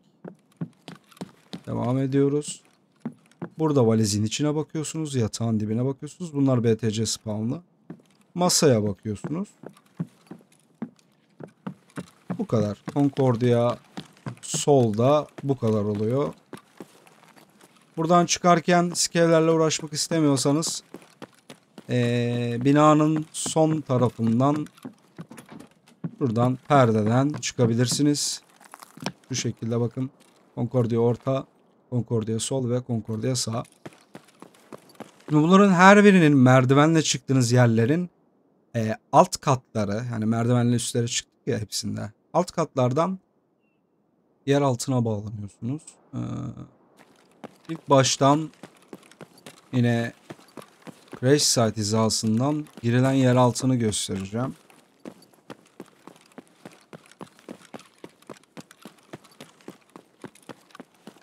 Crash Site yoluna geçtim. Şurası Crash Site. Yeraltı, berber ve oyuncakçı. Buradan ilk yeraltı girişine girdim. Bakın burayı bir dikdörtgen olarak düşünün. Sağ Concordia alt çıkışı, sol Concordia alt çıkışı, orta Concordia alt çıkışı, şu diğer tarafta hemen sağımda. Ve en önden de inşaatın oraya, Collapsed'ın oraya çıkacağım. Sağımda bir oda var, görev odası. Concordia sek anahtarıyla giriyorsunuz. Burada çoğunlukla silah parçaları olur. Bir tane bilgisayar kasanız var. İçlerine bakarsınız, GPU çıkabiliyor. Yere bakın. Buraya bakın. Şurada silah olabiliyor diye biliyorum. Bu oda da bu şekilde. Şimdi önce Concordia alt, orta, alt çıkış. Bakın burası solun berber. Çift kapıdan geçip 3. kata çıkmıştım. Orta Concordia bağlanan kısmı. Tekrar geldim yere döndüm. Ortadayım. Bu sefer sağ Concordia'ya çıkacağım. O da yine köşede. Yön olarak bulmanız kolay. Bakın burada. Buradan direkt sağ Concordia'ya çıkabilirsiniz. Tekrar aşağı iniyorum.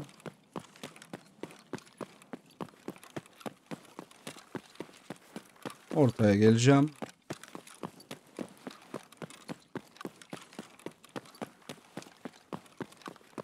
Bakın burası az önceki yokuş. Yönüm bu taraf. Ön tarafta da inşaat o önüne, bizim inşaat diye adlandırdığımız yere, o küçük kutu gibi yerden çıkabiliyorsunuz. Bakın burası da ön çıkış. Sol Concordia'dan az önce buradan çıkmıştık. Burası ön çıkış.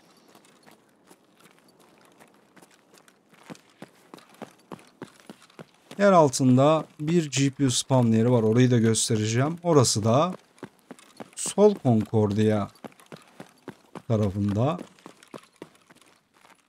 Bakın şurası yokuş. Sol Concordia tarafına geçiyorum. Burada yerde ve kutuda GPU spawn'ı var diye biliyorum. Hala devam ediyor mu bu spawn'lar? Hala güncel mi? Ona emin değilim.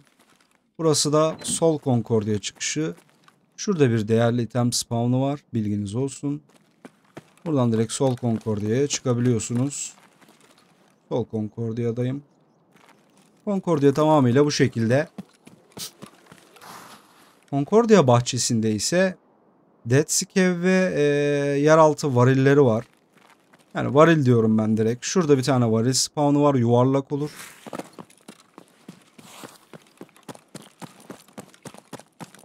Şuralarda duffel oluyor. Bu bahçede, basketbol sahasında bu duffel'lardan güzel şeyler çıkabiliyor. Bilginiz olsun.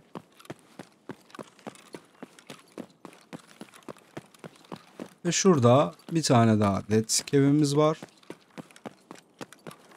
Burada. Ve sağ Concordia'nın Lexus'a bakan tarafının çitlerinin sonunda ise bir tane daha yeraltı varili var. Şu köşede oluyor. Oradan da güzel itemler çıkabiliyor. Bu yeraltı varillerini ve Dead Scav'leri sakın küçümsemeyin arkadaşlar. İçerisinden çok LEDX, GPU, çok değerli itemler, mermiler almışlığımız var. Bilginiz olsun. Concordia'yı bitirdik. Sağ, orta, sol.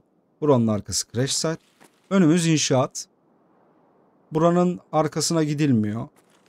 Yani Concordia ve buradan devam ediyorsunuz. Şu baktığım yer scav çıkışı, bilginiz olsun.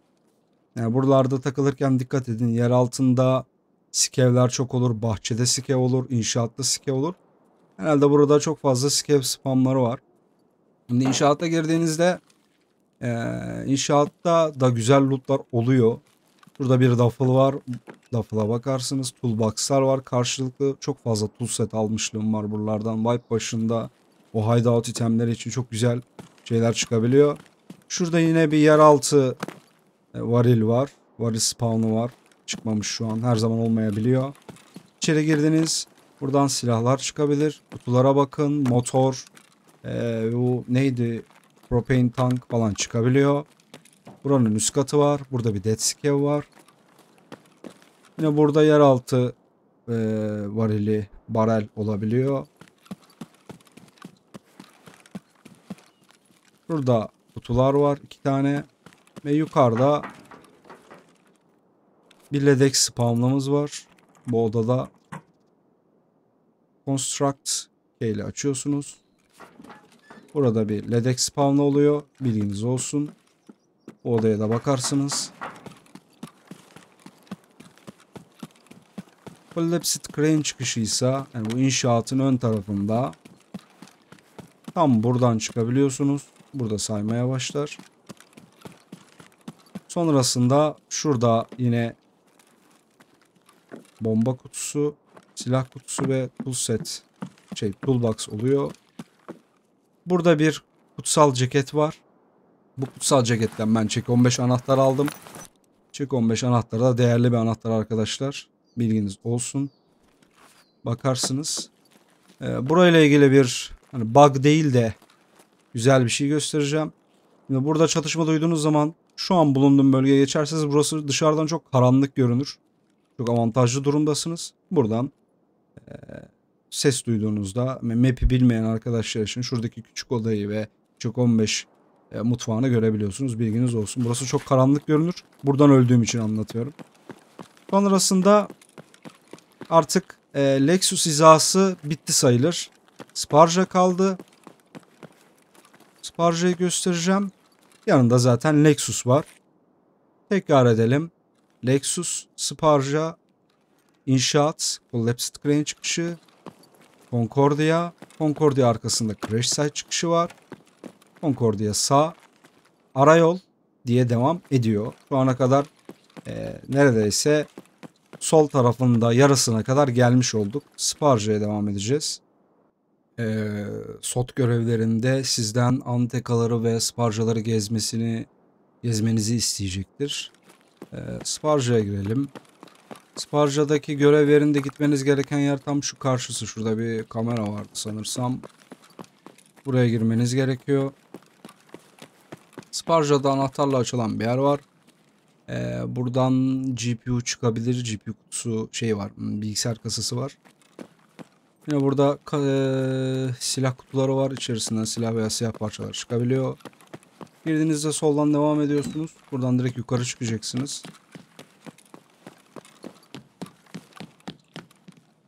Karşıdaki kapıyı açıyorsunuz. Store Manager's Key. Burayı açan kapı. Girdiğinizde solda 8 tane yine çekmece var. Bilgisayar kasası, çelik kasa. Şurada şu hizada bir loot yeri var. Yanlış hatırlamıyorsam şurada duffel oluyor. Burada yine loot çıkabiliyor. Bakarsınız buraya girince. Önemli olan bilgisayar kasası, unutmayın. Ve çelik kasa.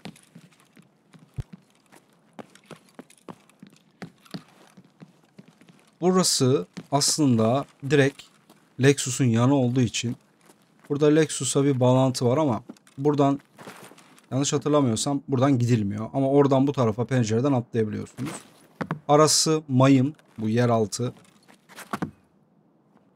Tam bu zemin mayın. Hatta arkadaşınız öldüğü zaman Lexus'ta o tamirhane tarafının üst katına çıkarak bu kapıyı kırarak gömmek istiyorsanız lootunuzu bu aşağıya atabilirsiniz şuradan. Buradan oraya geçiş yok diye biliyorum ama oradan buraya atlayabiliyorsunuz. Yine de riskli, aşağıya düşme riski var. Direkt pencereye atlayıp çıkabilirsiniz Lexus'tan ama riskli, bilginiz olsun. Ayrıca Sparja'nın arkası da zaten sağ Concordia'nın yanı. Biliyorsunuz buralarda mayın yok ama sol dipten gitmeyin. Şuradan itibaren mayın. Bu sağ dipten gidebilirsiniz. Ama hemen solunuzda, bir adım solunuzda mayın yeri var, unutmayın. Onun dışında Sparja'nın arkası bu bölge. Şuralar safe'tir. Mayın yoktur. Hatırlatmak istedim. Sparja'nın ekstra olarak şu arkada inşaat tarafının yanında bir kapısı daha var. Buradan da girebiliyorsunuz. Direkt kamera burada. Kilitli açılan oda yeri de sağ karşıda. Şimdi haritanın sol yarısını bitirdik. Lexus, Sparja, Collapsed Crane çıkışı, inşaat. Şimdi şurada bir oda var. İnşaattan çıktığınızda biz burayı küçük oda diye adlandırıyoruz. Burada yiyecek içecek spamlanabiliyor. Bilginiz olsun. Skev olur burada ve buraya pusan PMC'ler de olur. Dikkat edin. Buradan geçerken mutlaka şuraya pikleyin dikkatli şekilde. Skev olabilir. Şu arayola da mutlaka pikleyin. Buradan PMC çıkabilir. Şimdi buranın devamında küçük oda. Bu taraftan bu binaların içerisine giriş yok. Buranın arka tarafından girebiliyorsunuz. Çek 15 binası ve Tarbank diye devam ediyor. Şimdi küçük binayı gösterdim. Bu taraftan giriş olan bir bina yok. O yüzden bu tarafın ilerisini göstermeyeceğim. Dolandığımız zaman göstereceğim. Önce Çek 15 binasını göstermek istiyorum. Çek 15'in yine 2 tane girişi var. Bir önde, burada 40 diye adlandırdığımız yer. Bir de binanın arkasında. Önce Çek 15'in arkasını göstereyim. Buraya Çek 15 değişimimizin nedeni de Çek 15 anahtarıyla açılan bir odanın olması. Bakın burası Çek 15'in arka kapısı. Sınır şurası. Burayı göstermiştim zaten. Karşısı hemen Lexus. Çek 15. Buradan yol kenarına kadar Çek 15 binasıdır. Çek 15 binasının arka çıkışından girdiğinizde şurada bir değerli item spawn'u var. BTC olabilir. Burada bir dead scale var. Yine buralara bakarsınız. Mermi vesaire olabiliyor. Burası Lexus'un çıkışını, ön çıkışını gören banyo. Küçük banyo. Burada bir ceket var. Bakarsınız. Şurası kırık diye adlandırdığımız yer. Az önce şu taraftan geçmiştik. Ancak dediğim gibi hani Lexus'a önden gideceğiniz zaman sadece ve sadece bu tarafı kullanın. Carbank tarafını kullanmayın. Oraya Skev guard bomba atabiliyor. Ben çok güzel bir şekilde öldüm. Onu da koyacağım birazdan. Bu taraftan giderek önden girin. Çatıdaki sniper'lara dikkat edin. Buralarda Skev olabiliyor. Dikkat edin. Buradan geçerken de direkt buradan piklemeyin. Önce bir free bakışla, yan bakışla sol tarafa bakın. Öyle geçin. Silah sol omuza alarak şurayı kesebilirsiniz. Genelde buradan bakarlar içerideki kişiler. Ya da şu sağ direkt karşınızda olabilir. Kapıyı açarsanız önce buraya bakarsınız. Sonra etrafı çekleyerek girersiniz. Ardından belli başlı yerlerde BTC spamları var ama ben uzun süredir buralarda bulamadım. Değerli item spamları da var. Birkaç hatırladığım yeri göstereceğim. Şurada masa. Yine masa. Buralara bakarsınız ilk kapıdan. İkinci kapıdan girdiğinizde şu valizin içi. Yine burada BTC spamı var. Şu masa ve şuradaki cekete bakarsınız. Burada da 8 tane çekmecemiz var. Burada mermi olur bunun üstünde. Altta da yine çekmeceler var. İkinci kırıktan girdiğinizde Çek 15'in bağlantısına giriyorsunuz. Hala ilk kattayız. Şimdi şöyle bir şey var. Bu SOT'taki belli başlı yerlerden çıkan değerli itemler oluyor. Örnek veriyorum. Bazı duffel'lardan GPU'lar çıkıyordu. Spesifik yerlerdeki duffel'lardan. Bazı mesela yerlerden de BTC çıkıyordu. Örneğin bu Dead Skev'den BTC almışlığımız var. Bunu değiştirdiler diye biliyorduk. Ancak bu wipe biz tekrar bu Dead Skev'den BTC aldık. Bu acaba diğer bütün Dead Skev'lerden çıkan oran kadar aynı mı? Yani hani belli bir oranı var ya bütün Dead Skev'lerden BTC çıkma şansı. Acaba öyle bir şansa mı denk geldi? Yoksa spesifik olarak hala buradaki Dead Skev'den o BTC çıkıyor mu bunu bilmiyorum. Buraya bakarsınız. Şurada da bir değerli item spawn var. Oraya da bakın. Yine burada BTC ve değerli item spawn var kitapların arasında. Masada GPU ve türevleri çıkabiliyor. Buradan yine GPU çıkabiliyor. Koltukta değerli item spawn'u var. Yine burada. Şurada bir GPU spawn'ımız var. GPU demişim pardon özür dilerim. Burada bir BTC spawn'u var. Yine burada bir BTC spawn'u var. Değerli itemle birlikte. Buralarda mermi yiyecek içecek bulabiliyorsunuz. Burası mutfak. Arka kapıdan çıktığınızda şu an aslında az önce dolandığımız yer. Yani Sparja'dan, şurası Sparja. Buradan dolanıp arka girişe gelmiştik. Aslında oraya kadar gelmiş bulunduk. Burada bir duffel'ımız var. Burada mermi olur. Buralara bakmayı unutmayın. Medic item spawnları var. Ledex bulmuşluğumuz da var. Burada bir medic su olması lazım. Burada duffel var. Şuralar tuvalet. Buralara item gömebilirsiniz. Geri döndüğümüzde buradan aslında Çek 15'in asıl yerine çıkıyorsunuz. 3. kata kadar devam edeceksiniz. 2. katın kapısını bu taraftan açamazsınız. 3. kata girip kapıyı açıyorsunuz. Şimdi burada demir kapılar var. Bu demir kapıların 1, 2, 3, 4 tanesini Iron Gate anahtarıyla açıyorsunuz. Pardon 3 tanesini. Burası direkt açılıyor. Bakacağınız yer sol. sağ, şu ilerisi ve şu köşe diye hatırlıyorum. Buradan BTC injektör çıkabiliyor bu gösterdiğim yerlerden.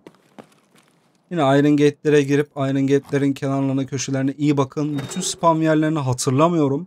Bu sağlarda, kenarlarda, yatak şurada bir spawn var. Yatak kenarlarına falan iyi bakın dostlar.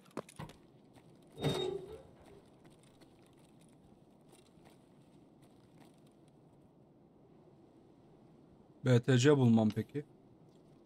Yok.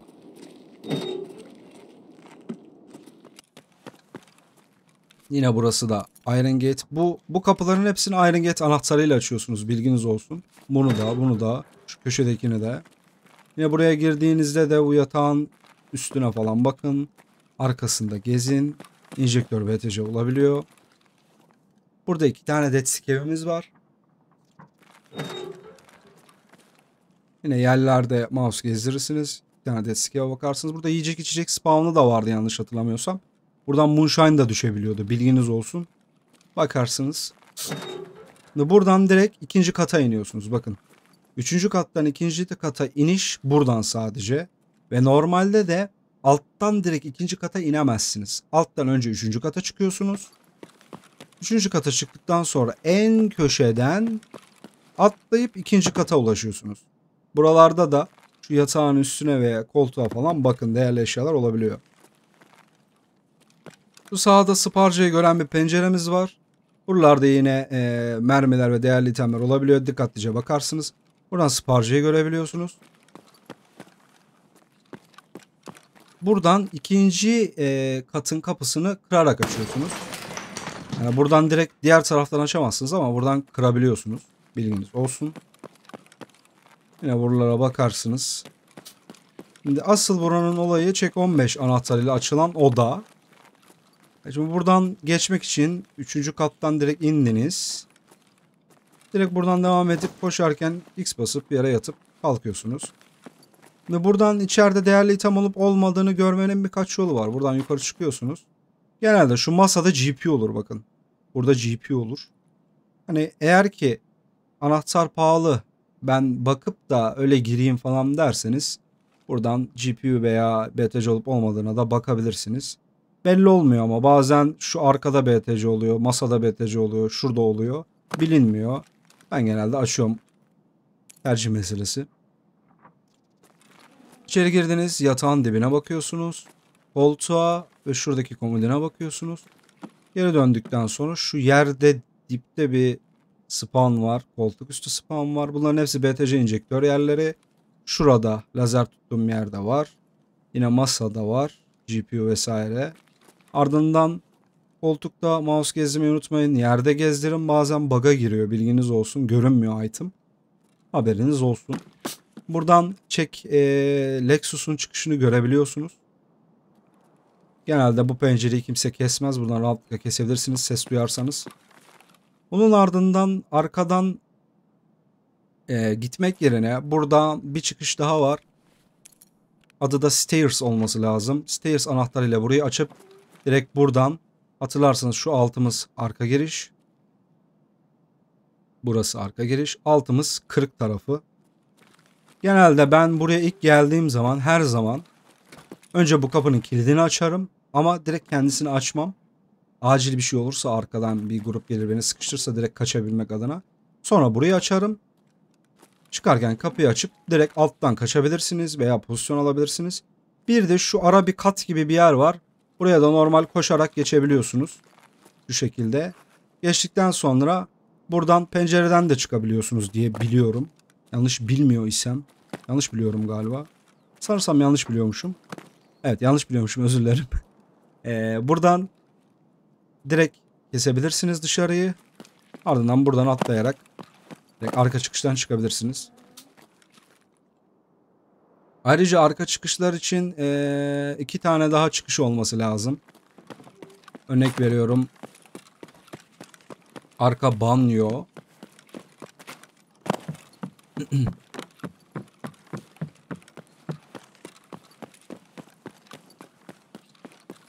Buraya banyo diyoruz aslında ama banyo demek mantıklı değil.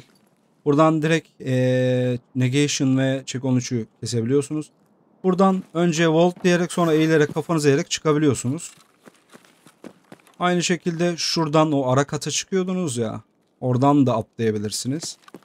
Buradan da birkaç atlama yolu var. Millet yapıyordu ama ben hiç denemedim açıkçası.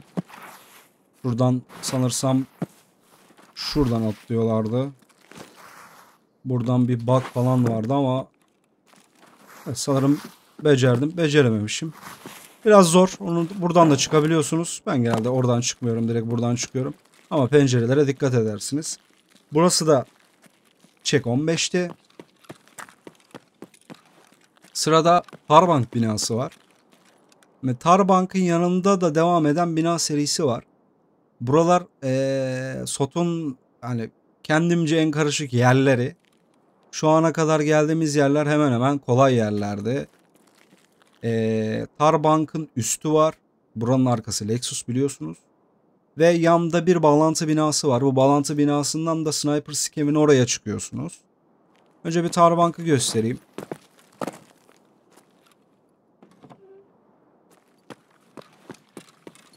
Şimdi Tarbank'ta şurada bir oda var. Genelde buraya biz eşya gömüyoruz. Buraya eşya falan gömüyoruz. Şeyler de var. Çekmeceler de var. Bakabilirsiniz. Şurada bir bilgisayar kasası var. Burası şu kapıyı açtığınızda direkt karşınızda Lexus var zaten. Bakın Lexus. Buradan kesinlikle şeye gitmeyin arkadaşlar. Hani boss'a gitmeyin. Direkt o taraftaki gardan bomba yersiniz. Buraya triggerlanıyorlar çünkü. Biraz riskli. Tarbank binası aslında buradan şu Çek 15'in dibine kadar. Alt tarafta burayı açan hani para kasalarını açan yerler var diye hatırlıyorum. Burada bakın para kasaları var. Böyle camı kırarak da girebiliyor muydunuz? Bir bug'ı vardı ama hatırlamıyorum.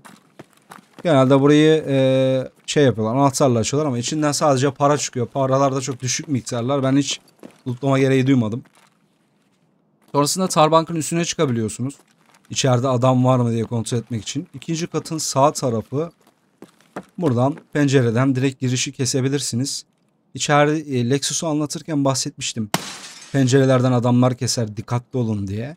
Burası direkt girişi görür. Biraz daha sol ilerlerseniz şey tarafını, tamirhane tarafını görebilirsiniz.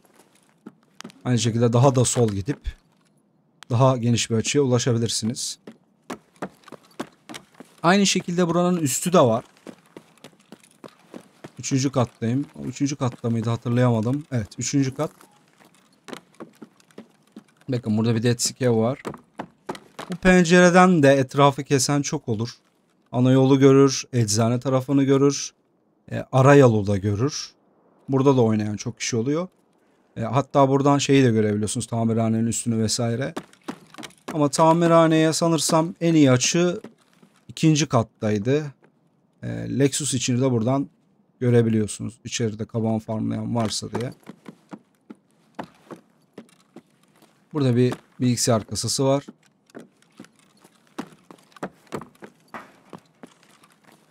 Şimdi buradan yan binaya bir bağlantınız olması lazım. Evet, bu şekilde bir bağlantı var. Yine buradan da etrafı kesebiliyorsunuz.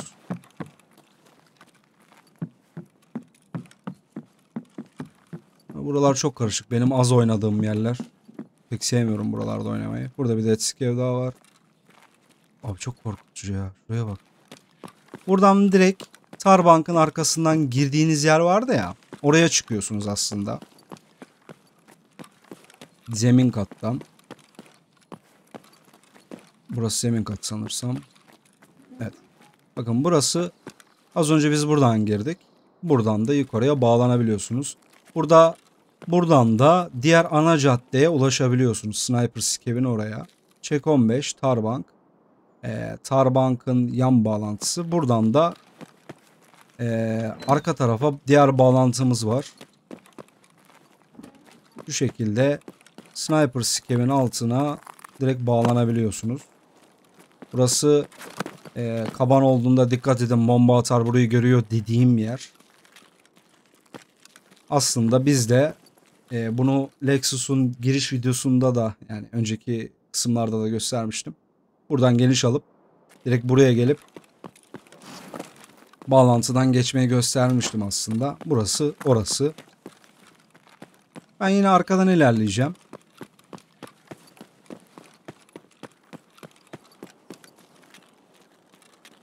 Buranın devamında yakınımızda Anteka var.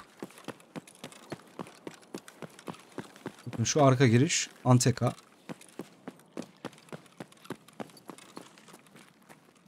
Anteka'da şurada duffel olur, ceket olur bakarsınız. Buranın bütün bu raflarını kontrol edin. Medik malzemeleri olabiliyor, enjektörler olabiliyor. Yerdeki duffel'lara bakın. LEDX çıkıyor bu şeylerden, duffel'lardan. Bu raflara kesinlikle böyle mouse'unuzu gezdirin. Yine buradan bir med çantası var. Şurada da bir med çantası oluyor. Buralara baktığınıza emin olun. Arkada genelde şu üstlerde de olabiliyor. Buralara mutlaka bakın. Ameliyat kitleri, enjektörler vesaire olabiliyor. Şurada bir bilgisayar kasamız var. Anteka'da bu kadar. Ardından arkada bir Primorski 48 anahtarıyla açılan bir yerimiz var. İkinci kata çıkıyoruz. Bunun öncesinde buraya bir bakarsınız. Şurada olması lazım. Anahtarı gösteremedim. Hangisiydi? Şu Prim 48 anahtarı. Burayı açtıktan sonra şu derginin sağına soluna ve şu koltuğun arasına bakmayı unutmayın. BTC spawn'u var. Yine şurada BTC spawn'u var diye biliyorum. Buradaki tezgahlara, masaya ve cam kenarlarına mutlaka bakın. Değerli item ve BTC spawn'ları var. Buradan 3 tane BTC almışlığımız da var. Bilginiz olsun. Burada bir yerde daha vardı BTC spawn'u ama buradakini hatırlamıyorum dostlar. Sanırsam masanın üstünde miydi? Masanın üstünde bir yerdeydi. Kitabın iki tarafı. Bir sol sayfa bir sağ sayfa. İki spawn. Bunu klip alayım. Bunu klip al işte onun için dedim ben de. Kitabın Burada hem klip sol alayım. sayfası hem sağ sayfası. Tamam, Aldın ikisini mı? klip aldım. Aha. Şimdi bir de şu yatak var ya şuranın üstüne çıkıyorsun. Burası bug'lı yer bak. Bu çizginin ayrın tarafında bir mermi atayım istersen ya da kendim Bir yerdeydi. bulabileceğim. Bu odalara iyi bakarsınız. Şimdi açıkçası haritanın bu kısmından itibaren bu post office kısmı benim en az oynadığım ve en nefret ettiğim yerdir. Çünkü burada benim hiç iyi anılarım yok. Şu prim binasında yani bu post office binasında çok fazla SK player gezer. Çok severler burada gezmeyi. Ben de oyunun başlarında bu haritayı öğrenmeye çalışırken çok fazla üstümde loot varken SK player'lara öldüm. O yüzden bende bir travma olarak kaldı. O yüzden ben bu binalara genelde girmem. O yüzden bilgi eksikliğim olabilir ama yine de arkadaşlarımdan ve bildiklerimize bir araya getirip buranın devamını da anlatacağım. Şimdi şu Anteka binasından girdik, az önceki yeri lootladık ya, buranın en üstü var. En üstü Skybridge anahtarıyla açılan bir yer. Oranın anahtarını da üstümde var mı? Üstümde yok. Oranın anahtarını da şu arka binadan buluyoruz. Onu da göstereceğim. Ama sanırsam yine de nefret ederek de olsa bu şey binasını göstermek zorundayım size. Post office binasını. Öncelikle anahtarla açılan yerin çıkışını göstereyim. Buradan direkt üste çıkıyorsunuz. Onu anahtarı alıp öyle göstereceğim size. Ve post office'in altına bir gelelim. Önümüzde direkt bilgisayar kasası ve tetske var. Bazen şuralarda da green bed falan olabiliyor. Masa üstlerine bakarsınız. Devam ettiğimizde şu kutunun içinde yine bir BTC spawn'u var. Değerli item spawn'u. Kapıyı açıyorsunuz. Tekrar burada locker'ların içerisinde yine değerli itemler olabiliyor. Buradan devam ettiğinizde az önce şuradan girdik. Bu yan odada bilgisayar kasaları var. 1, 2 ve 3 tane olması lazım. Ayrıca şurada masanın üstünde optolmoskop muydu neydi, şu beyaz bir item var ya. Onun spawn'ı var. Yine çekmeceler var. 12 tane. 8 burada, 4 burada. Buradan devam ettiğinizde diğer odaya gidiyorsunuz. Burada bir odamız daha var. Bu odanın kapısını açtığınızda direkt önce şuraya bakmanız gerekiyor. Burada BTC şu arada kapı arasında lazerin olduğu yerde BTC ve diğer değerli itemler çıkabiliyor. Bilgisayar kasası ve burada da yine domuzların önünde BTC spawn'u var. Bu oda bittikten sonra buradan devam edip bir bağlantı odası var. Oraya geçiyorsunuz. Orada da yanlış hatırlamıyorsam masada şurada Moonshine olabiliyordu. Tam lazeri tuttuğum yerde. Buradan ikinci kata devam edeceğim. Bebek arabasında figürler olabiliyor. Burada bilgisayar parçaları olabiliyor. Haliyle GPU da burada olabiliyor. İkinci katın kapısını açıyorsunuz. Bir tane Dead Scav var. Dead Scav'i lootladıktan sonra devam ediyorsunuz. Sağda solda mermiler olabilir. İkinci kata çıkıyorsunuz ve arkaya dönüyorsunuz. Sonra buraya atlıyorsunuz. Sağda ve solda 2 tane oda var. Sonra ilk sağ odaya giriyoruz. Şurada fırının önünde lazer tuttuğum yerde yine BTC ve değerli item spawn'ı var. Sonra bu odaya giriyorsunuz. Bu odaya girdiğinizde sandalyede, koltuğun üstündeki kutuda ve masada BTC spawn'u var. Bu odaların herhangi birinde cam kenarında da spawn vardı. Siz tam hatırlamıyorum. Cam kenarlarını da kontrol edersiniz. Ardından diğer odaya geçiyorsunuz. Burada da intelligence spawn'u var diye biliyorum. Şuraya ve şu kutunun üstüne bakarsınız. Ardından buranın sonunda diye hatırlıyorum. Sonunda solda şurada Tetris spawn'u vardı yanlış hatırlamıyorsam. Sonrasında şuradaki cekete bakıyorsunuz. Dördüncü kat odasında bir tane Dead Scav burada. Ve şurada bir bilgisayar kasası var. Onun dışında dördüncü kat odalarına bakmanıza gerek yok. Değerli item yok diye biliyorum. Buradan direkt Skybridge bağlantısına gidiyorsunuz. Burası Skybridge kapısı. Şu an Anteka'nın üstündeyiz. Burası Post Office. Burası da az önce lootladığımız Anteka'nın üstü. Tek geçiş buradan böyle. Makinalı var burada, scav olabiliyor, dikkat edin. Karşımız Plymouth. O arkası da Park. Çek 15 arkası.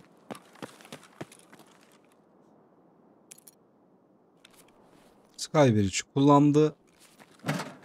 Skybridge anahtarı nasıl elde edeceğimizi de gösteririz. Onu da şu arka binadan elde ediyoruz. Onu da göstereceğim. Şimdi bu odaya girdiğinizde genelde her yere bakmanız lazım ama başlıca yerleri göstereyim. Öncelikle masanın üstü, şu masanın üstü ve şurası. Sonrasında bilgisayar kasası, koltuk, yatak tipleri ve şu masa. Buralar BTC spawnları. Yine her yere bakarsınız. Farklı itemlar da olabiliyor. Birkaç kez denk geldim. Post Office binası da bu şekilde. Aşağı iniyorum tekrar. Post Office binasının en ucuna gideceğim.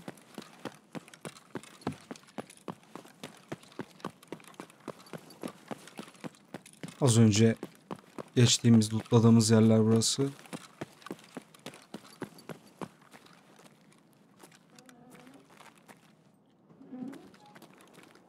Şurası şu duvar dibi scav çıkışıdır. Bilginiz olsun. Post Office binası, Anteka Post Office binasının solunda bir bina daha var. Şurada kutunun içinde değerli item spawn'ı var. Yine BTC falan çıkabiliyor.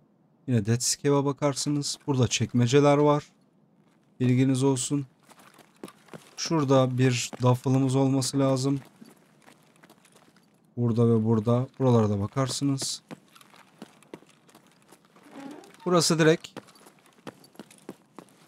bizim baktığımız yer Beluga binası, hatırlarsanız şuraya kadar gelmiştik sağ tarafı bitirirken. Burası da Expo çıkışının olduğu yere gidiyor. Göstermek için çıktım. Şu an post ofis binasındayız. Binasının yanındayız. Buradan ara binalara bakacağız. Solum post ofis. Şöyle sağımda bir bağlantı var diğer caddeye çıkabileceğim. Post ofisten geriye devam ediyorum. Karşım Tarbank, solum post ofis. Burası Anteka. Parka indim. Parktan devam ediyorum. Burada ara 2 tane, hatta 3 tane bina var. 1, 2 ve 3 tane bina var bu arada. Şu arka binaya girilmiyor diye biliyorum. Oranın altından geçiyorsunuz az önce. Bu binaları da göstereceğim.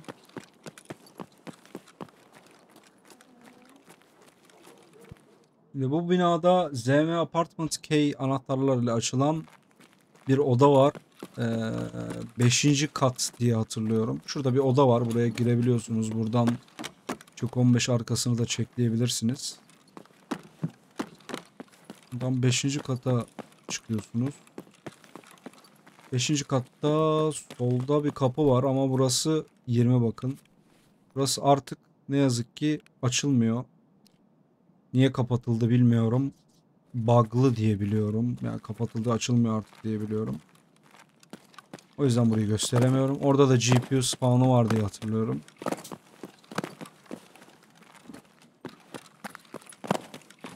Ve buradan tekrar geldiğim yere döndüm.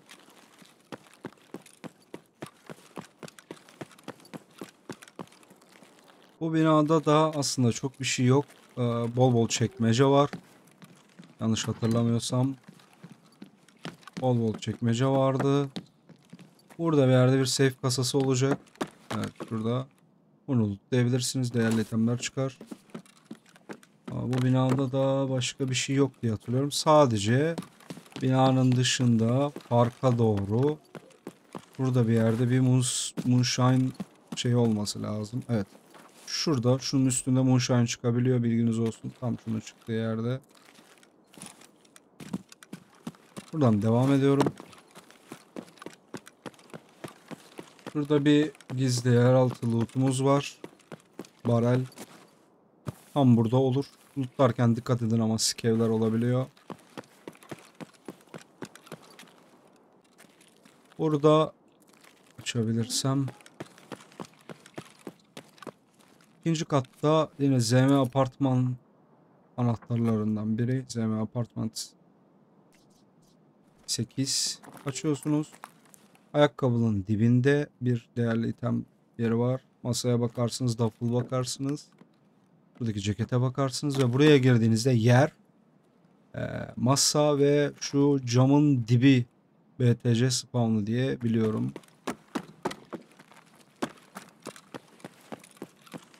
Tekrar çıktım.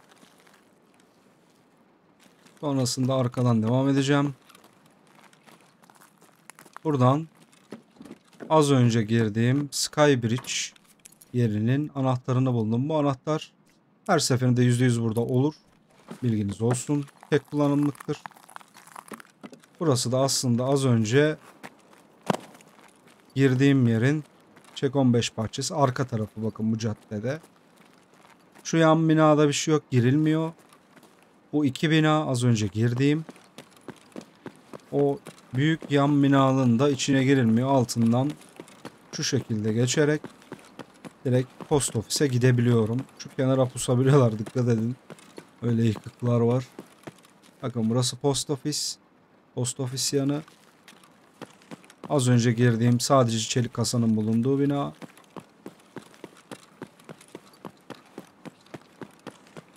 Geri döndüm.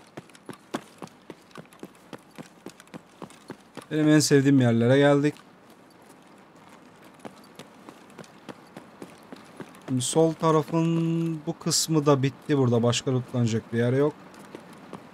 Tekrar küçük odayı hatırlarsınız umarım. Küçük odaya doğru gideceğim. Oradan devam edeceğim. Pek 15'in yanı var ya. Küçük oda. Tam şu kapı.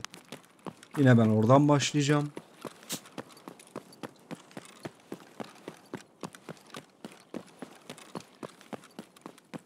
Bakın burası Çek 15'e arkadan gittiğimiz yer. Karşımız Sparja.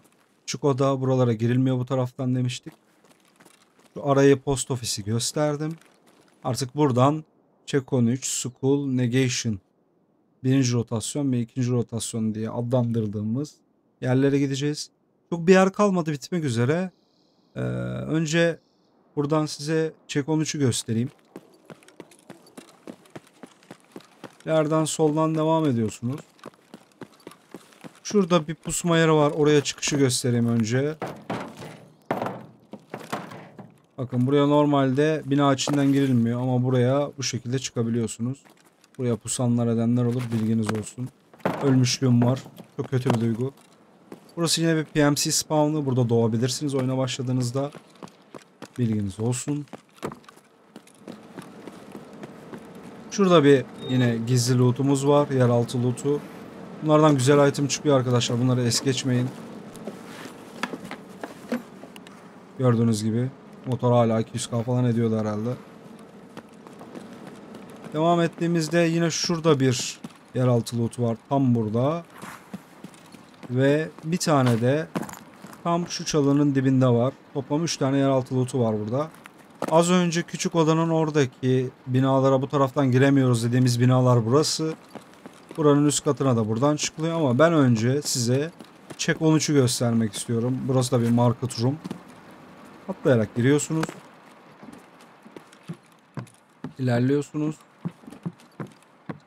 Buradan eğilmeniz gerekiyor. Buraya ilk geldiğinizde bu kapıyı kırın. Geç vakitte çıkmaya çalışırsanız size kolaylık olur. PMC gelirse aradan falan. Buraya geçerken dikkat edin, buralarda pusanlar olabiliyor.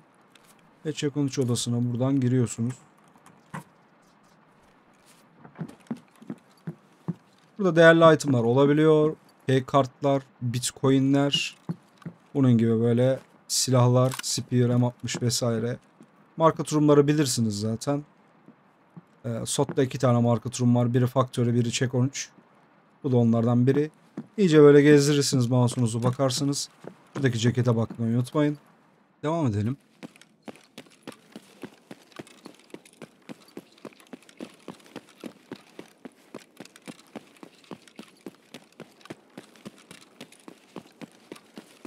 Az önceki spawn binası.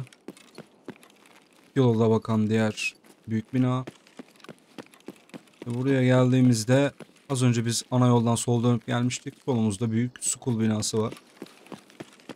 Ve karşısında Negotiation binası var. Negotiation anahtarıyla açılan. Ve burası da Ledix binası. Önce school'u gösterelim.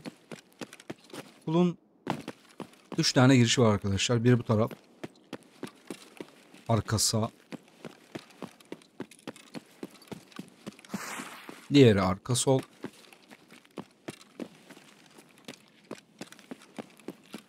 Burası da ön. Burada met kutuları falan oluyor. Onlara bakarsınız. Buradan yukarı çıkıyoruz. Buradan sonra sağa dönüyoruz. Buradan veya buradan fark etmez.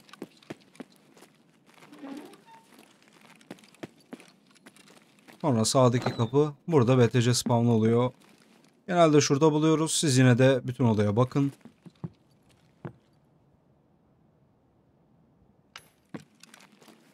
Geri döndüm. İkinci katın üstünde burada duffle'lar olur. Genelde 2-3 tane oluyor. Bu sefer hiç olmamış. Hiç çıkmamış. Burada bir tane bilgisayar kasamız var. Yine burada GPU şansınızı deneyebilirsiniz. İkinci odada da duffle olabiliyor. Şu masada sanırsam bilgisayar parçası oluyordu ama emin değilim. Bakarsınız. Buradan direkt ön çıkışın altına atlayabiliyorsunuz. Buradan dikkat edin. Bu bulunduğum noktada bazen bug oluyor. Görünmüyor kişiler. Buradan çok keserler. Çok pusarlar. Wipe başında falan. Dikkat edin. İyi bir nokta çünkü. Direkt içeri girenleri veya soldan gelenleri görebiliyorlar. Dikkat edin oradan bu tarafa gelirken. Artık geldik küçük eve. Biz buraya school önündeki küçük ev diyoruz. Burada Ledix var. Ledix bina. İçeri girelim.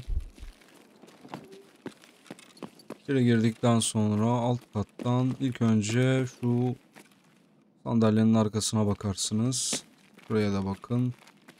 Sonra devam ediyorsunuz. Şuradaki binanın masasının üstüne bakıyorsunuz. Bir de üst katta girdikten sonra ikinci odada X-ray anahtarıyla açılan bir yer var. Burada da yanıma almamışım X-ray anahtarını. Burası da görev odası. Burada masanın üstüne rafa ve şu yerdeki kabinet çekmecelerin üstüne bakarsınız. LEDX çıkma ihtimali var. Bilginiz olsun. Küçük odada bu kadar. School'un önündeki küçük odadan çıktığınızda direkt Negotiation odası ve sol tarafta 2 tane bina göreceksiniz. Biz Negotiation binasına bir girelim. Orada relax anahtarların spawn yerleri var. Biliyorsunuz videonun başlarında açtığımız, sağ tarafta açtığımız bir yerde. Yaklaşık 10-12 tane anahtar spawn var. Bildiklerimi göstereceğim.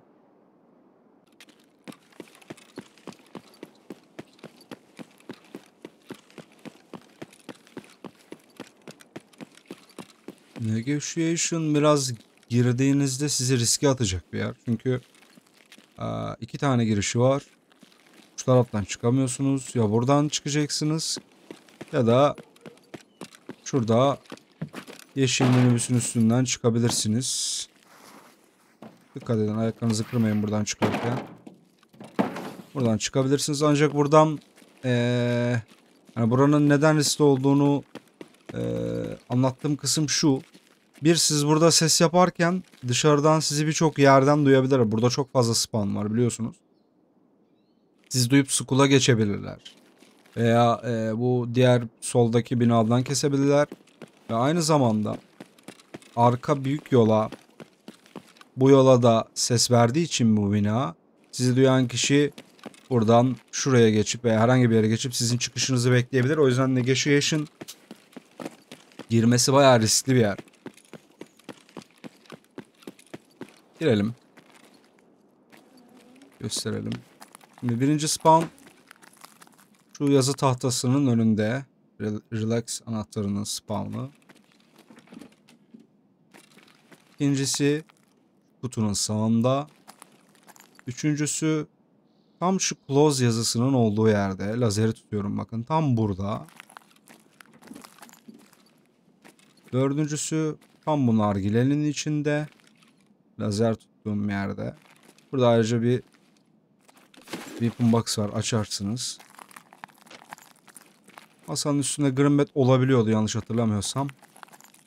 Burada değerli silahlar olabiliyor. Yine silah kasası var. Sağ tarafta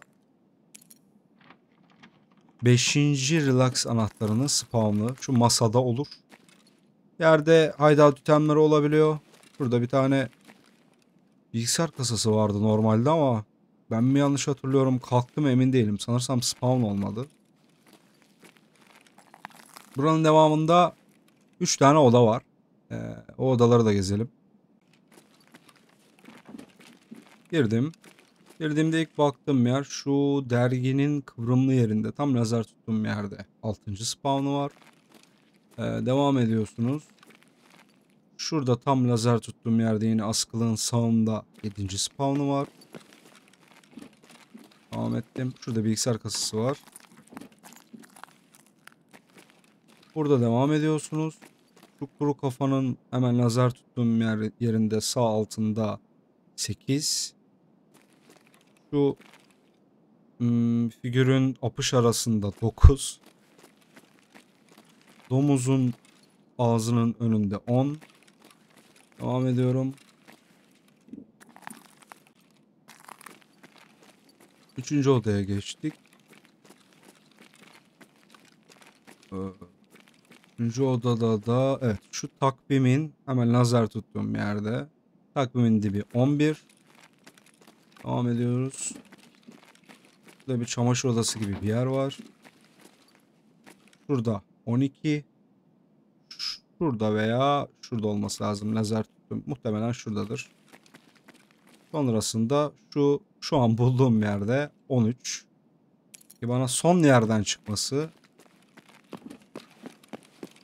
Sonrasında bu odalarda bolca masa üstlerinde yemek, GPU ve bilgisayar kasası bulabiliyorsunuz. Buralara bakmayı unutmayın. Masalara iyice bakın. Burada spesifik bir GPU spawn'ı da olacak. O da ikinci odanın en ilerisiydi diye hatırlıyorum. Bu masada olabiliyor ama siz yine de bütün masalara bakın arkadaşlar. Burada bir bilgisayar kasası var. Yine burada bir bilgisayar kasası olması lazım. Neredeydi? Bulacağım. Bulamadım. Spawn mı olmamış? Burada 2 tane olması lazım normalde. Sanırsam spawn olmamış. Bunlar da sabit diye hatırlıyorum ama demek ki değilmiş. Negotiation normalde girmesi riskli bir yer. Dediğim gibi Scav Player iken genelde giriliyor. Ben de Scav Player çok uzun süredir oynamıyorum. O yüzden Negotiation'a da çok girmiyorum. Bilginiz olsun. 2 veya 3 tane bilgisayar kasası var. Relax anahtar spamları güncel. Bulduk, gördünüz. Yine buradan dediğim gibi şuradan veya normal girişten çıkabilirsiniz. Buranın devamında School Redix küçük binası, Negotiation ve devamında 2 tane bina var bakın. Bu bina şu ellerini açmış. Her neyse artık. Bu bina The Door binası arkadaşlar. SOT'un The Door görevi var. Bu Klimov'dan Rusted Key ile bulduğunuz hatırlarsınız o şeyden merdivenlerin altındaki panodan Rusted Key ile gelip burayı açabiliyorsunuz. O odada çok yüksek değerli itemların, market key'lerin spawn olduğu oda. Anahtarı bulursanız buraya gelip açabilirsiniz. Onun neticesinde şu çizgiyi çekerek devam etmek istiyorum. School'un arka girişindeyim. Anlattım mı bilmiyorum ama burası PMC spawn'ıdır. Şurası da PMC spawn'ı ve karşı taraf Expo. Expo da PMC spawn'ıdır dostlar. O yüzden burada doğarsanız, şurada doğarsanız sola ve sağ binaya mutlaka dikkat edin. Özellikle Expo'da yani %80 %90 eğer ki oyun doluysa, sunucu doluysa adam vardır. Şu ileriden doğar size gelir veya diğer tarafa geçer. Buradan pikleme şansınız var. Şu kenardan ara ara öyle dikkatli şekilde pikleyebilirsiniz. Ama sağ tarafa da dikkat edin ve burada skevler de bayağı gezer. Kestaneyi çizdirmeyin. Şimdi burası müze binası. Burası boş bir bina. Buraya giremiyorsunuz. School. Şu binada da bir tane geçiş binası diyorum ben buraya. Burada bir tane dead skev oluyor. Yani o yüzden girmeye gerek görmüyorum. Yani güncellendi mi bilmiyorum ama başka bir şey yok diye hatırlıyorum. Şu binaya da giremiyorsunuz. Burası ara geçiş binası. Bakın burası The Door binasının girişi. Az önce şuradaydık. School'un bu tarafı. Burası The Door binasının girişi. Biz buraya birinci rotasyon diyoruz. Girmeden önce şurada bir tane fıçı var. Gömülü fıçı, barel. Şurada veya şurada da bir tane daha olması lazım. Onları da lootlarsınız. Biz bu birinci rotasyon binasında yaklaşık 2, 3, 4, 5 tane bilgisayar kasası olması lazım. 4 tane çekmeceler var. Şurada bir çelik kasa, burada bir bilgisayar kasası. Yine burada bir bilgisayar kasamız var. Şurada ve şurada duffel olur. 2 tane. Sonrasında burada bir bilgisayar kasası. 3 oldu. 4 tane çekmece var. Sonrasında 4. ve 5. bilgisayar kasaları var ama şurada bir BTC spawn'u var. Diğer değerli itemlerle birlikte lazer tuttuğum yerde BTC spawn olabiliyor. Şurada bir duffel olur. Arkada da çekmece var. Göstermeyi unuttum. Burada 4 tane daha çekmecemiz var. Buradan yukarı çıktığınızda bir tane daha bilgisayar kasası olacak. 6. Bir de dead skev var. Buradan yukarı çıkmaya devam edersem The Door görevinin olduğu yere ulaşacağım. Böyle buradan zıplayarak çıkarak göstereyim. Görevde sizden kamera kurmanızı isteyecektir. Önce içeriye, sonra buraya kurarsınız. Anahtarla giriyorsunuz, devam ediyorsunuz.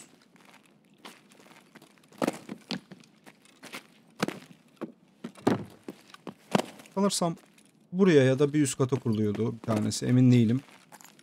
Görev zamanı görev videolarını çekince oradan da bakabilirsiniz. Sonra buradan devam ettiğinizde solda bir odamız var. Bir çekmece var. Burada medbox olur, içinden LEDX çıkabiliyor. Burada değerli item spamları var. Genelde gold chain çıkıyor ama BTC'de çıkabilir diye düşünüyorum. Emin değilim. Bakarsınız. Devam ediyorsunuz. Şurada bir bilgisayar kasamız var. 7. kasa. Bu binada 7 tane bilgisayar kasası, 2 tane de muhtemel BTC spawn yeri var. Buradan çıktığınız anda şöyle bizi bir bahçe karşılıyor. Burası The Door binası. 1. rotasyon binası benim tabirimle. Bu bina bitmiş oldu. Yani açıkçası şöyle bir düşünürsek 2 katlı bir bina. The Door'u saymazsak aslında 2 katlı bir bina olarak düşünebilirsiniz. Şurası az önce küçük ev, Negotiation. Ve artık 2. rotasyon binası. Biz buraya 2. rotasyon diyoruz. Burası 1. rotasyon ve 1. rotasyon bahçesi.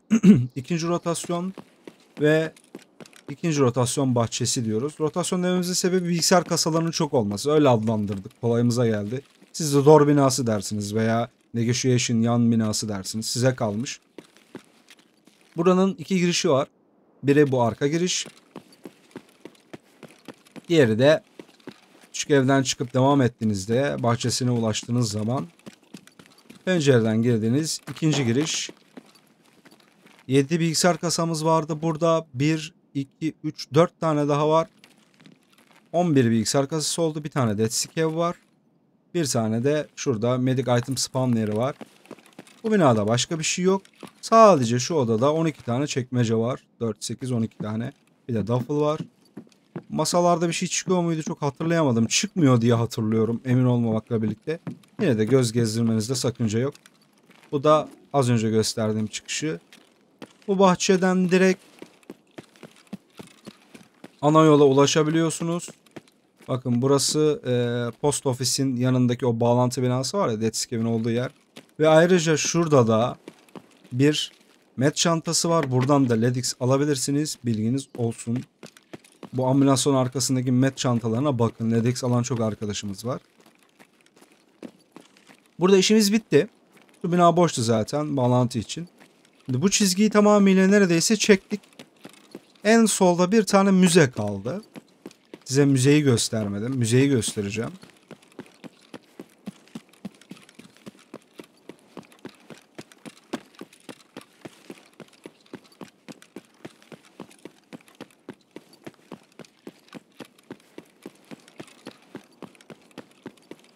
Kul arkasındayım. Burası spawn binası. Arkasında çökonuş var. Bakın az önce boş bina dediğim bir tane Dead Scav olduğunu söylediğim binanın bağlantı binası olarak kullandığımı söylemiştim isimlendirme olarak. Burası da müze. Burası arkadaşlar Scav Player çıkışı. Şurada Scav Player çıkışı var. Burada duffel'lar var, bakabilirsiniz. Ben bayağıdır bu binaya girmiyorum. Şu alttaki masaların üstüne bakın. Bazen altta da duffel oluyor. Buradaki loot üst katta oluyor yanlış hatırlamıyorsam. 2. kat odasına giriyorsunuz. Burada sandalyelere, masaya, bir de şu masaya bakıyorduk sanırsam. BTC spawn'u var. Tam şu lazer tuttuğum yerde kitabın üstünde BTC spawn'u var diye biliyorum. Sandalyelere bakarsınız. Şu masaya da bakın. Bir de şurada yatağın üstünde yine değerli item spawn'u var diye biliyorum. Kontrol etmeyi unutmayın. 2 tane ceketimiz var. Değerli anahtar çıkabilir. Haritanın sol kısmının en ucuna kadar geldik arkadaşlar. Sadece bir sokağımız kaldı bu durumda. Expo çıkışımız burası.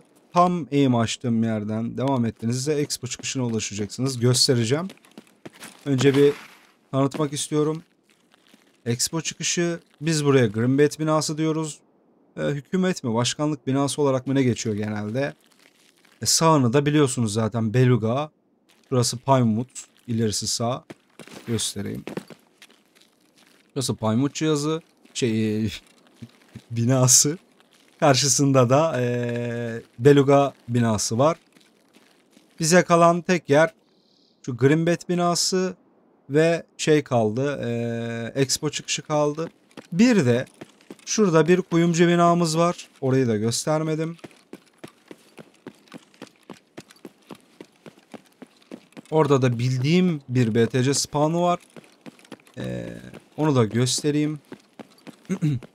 Bunun birden fazla spawn yeri vardı ama benim hatırladığım yer tam şurada olabiliyor.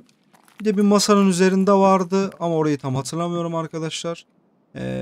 Bayağı oldu çünkü bayağıdır bakmıyorum buraya. Haberiniz olsun, burası kuyumcu olarak geçiyor. İsterseniz kontrol edersiniz. Bilen arkadaş varsa ikinci spawn'ı da yazabilir. İkinci veya üçüncü spawn'ı. Şöyle bir durum var aslına bakarsanız. SOT'ta örnek veriyorum. Bir wipe'da bir güncellemede sandalyenin sağında olan Bitcoin sandalyenin sol arkasına alınıyor. Yani öyle garip şeyler de oluyor. O yüzden o kadar çok yer olduğu için çok oynayan insanlar dahi bir yerden sonra bizim gibi karıştırabiliyor. Yani ben çok biliyorum diye bir iddiada bulunmuyorum, atıfta bulunmuyorum ama bildiklerimi en azından göstermeye çalışıyorum. Şimdi bunun haritanın sol üstüne geldik.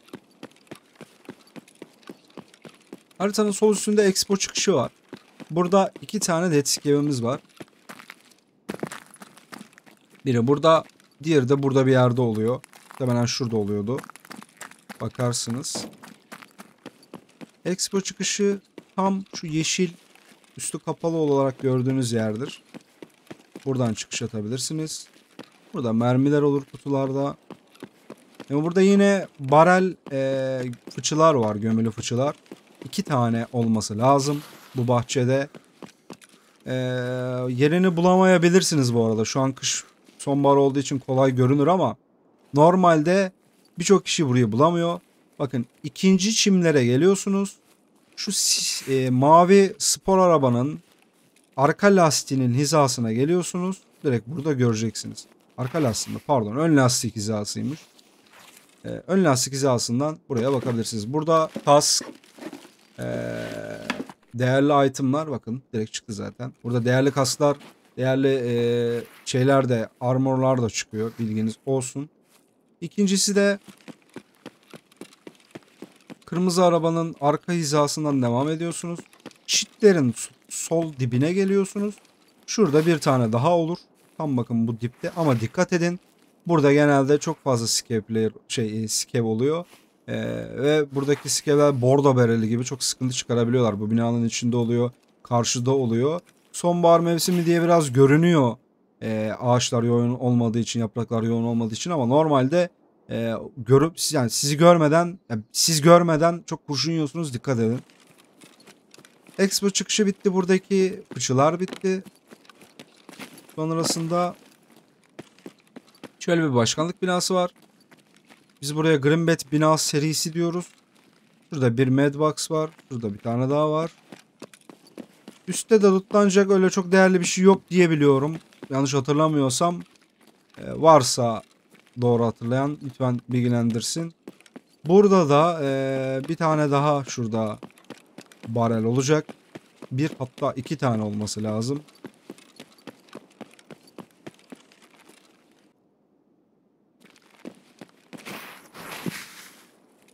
Bir tanesi tam burada olur.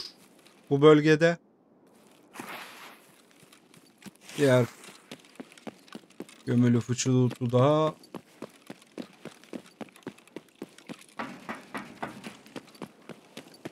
tam burada olması lazım. Evet, bakın burada.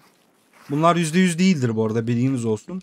Ayrıca buradaki spawn'ı da açıklayayım arkadaşlar. Burada da bir spawn var. Şu sol dipte de bir spawn var. Burada doğarsanız Expo'daki spawn'a dikkat edin.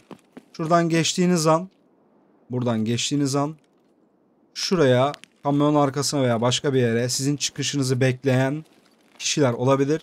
Bakın, SOT'taki fight'ların %80'i spawn fight'tır. Sonrasında genelde birçok team'le karşılaşmazsınız. Çok spesifik yerlere gitmedikçe. Örneğin Lexus, işte Çek 15. Yani bu tarz yerlere gitmedikçe çok fazla grup görmezsiniz. SOT'ta fight'lar genelde spawn'larda çıkar. Expo'da çıkan adam burayı keser. Veya kamyonun arkasına yatar, şu köşeye geçer, sizi keser. Siz burada doğduğunuzda, Expo'da doğduğunuzda burada da başka bir takım doğabiliyor. Ve buranın arkasında da başka bir takım doğabiliyor. Fight'lar genelde spawn'larda çıkar. Dikkat edin. Buranın arkasındaki spawn'ı da göstereceğim. Oradan mesela şurada doğup bu tarafa giden adamı da kesecek bir grup olabilir. Burada doğup bu tarafa gidecek grubu da kesecek bir grup olabilir. Burada bir tane daha barel var. Onu da göstereyim. Umarım doğru hatırlayabilirim.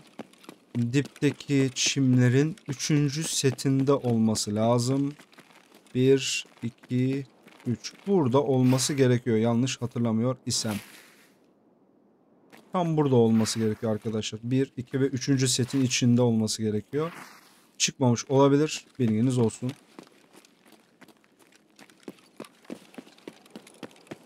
Bunun ardından Greenbet binasının arka tarafı burası. TG Minting ile açılan anahtar yeri. Yukarıda da yine yukarıdan insanları kesebileceğiniz yerler var. Beluga'nın hemen karşı çaprazı. Şimdi önce ön binayı gösterdik. Oranın 2. katı var ama yani ben çok tanıtma gereği duymadım. Yani buralara çıkıp pusabiliyorlar. Dikkat edin. Örnek veriyorum. Bu binaya girdiniz farz edelim. Bakın önümüz arayol vardı ya hani. 2. ve 1. rotasyonun yolu. Buraya yukarıya çıkıp buradan sizi camdan kesebilirler. Dikkat edin. Solumuz kuyumcu. Buradan devam edip odaları da lootlayabiliyorsunuz. Bazen güzel lootlar oluyor ama ben çok bir şey yok diye hatırlıyorum. Burada bir safe var sadece. Çelik kasa var. Bilginiz olsun. Buranın başka bir çıkışı yok diye biliyorum. Sadece buradan çıkabiliyorlar. Sonra Greenbet binası karşılıyor. Burası benim lootlamayı yine çok sevdiğim binalardan. Çünkü SOT'taki en kalabalık çekmece loot'u burada. Çünkü çekmecelerden biliyorsunuz Greenbet. Greenbet'in değeri yüksektir. Küçümsemeyin. Greenbet, SAS, Lab Keycard, anahtarlar ve Intelligence'lar en çok SOT'ta bu çekmecelerden çıkar. Yani SOT'ta hiçbir anahtarınız olmasın. Gelin wipe başında çekmeceler lootlayın bu rotasyondaki. Emin olun yüklü miktarda anahtar ve parayla çıkacaksınız. Bakın sayalım. 4, 8. 2 çekmece serisi. Bunu her birini birer sayalım. 1, 2, 3. Şu oda yeni açıldı. 4, 5, 6, 7 tane. Yine şuradan Greenbet çıkabiliyordu şu duffle'lardan.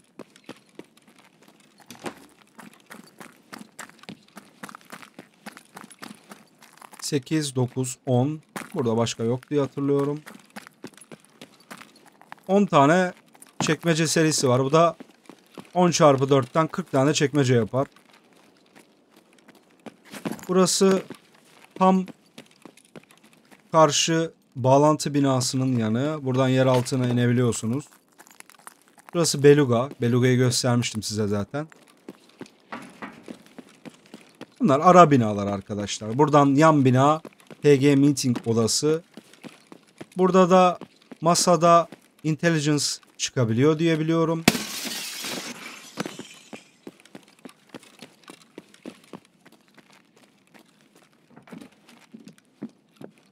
Sanırsam buradaydı. Masada Intelligence çıkabiliyor diye biliyorum. Anahtarla açılan odada burada olması lazım. Burası görev odası. Burada bir loot yok diye hatırlıyorum ama evet de bakarsınız. Şurada şey çıkabiliyor. O kan örneğini bulabiliyorsunuz. TG Minting odası da bu şekilde.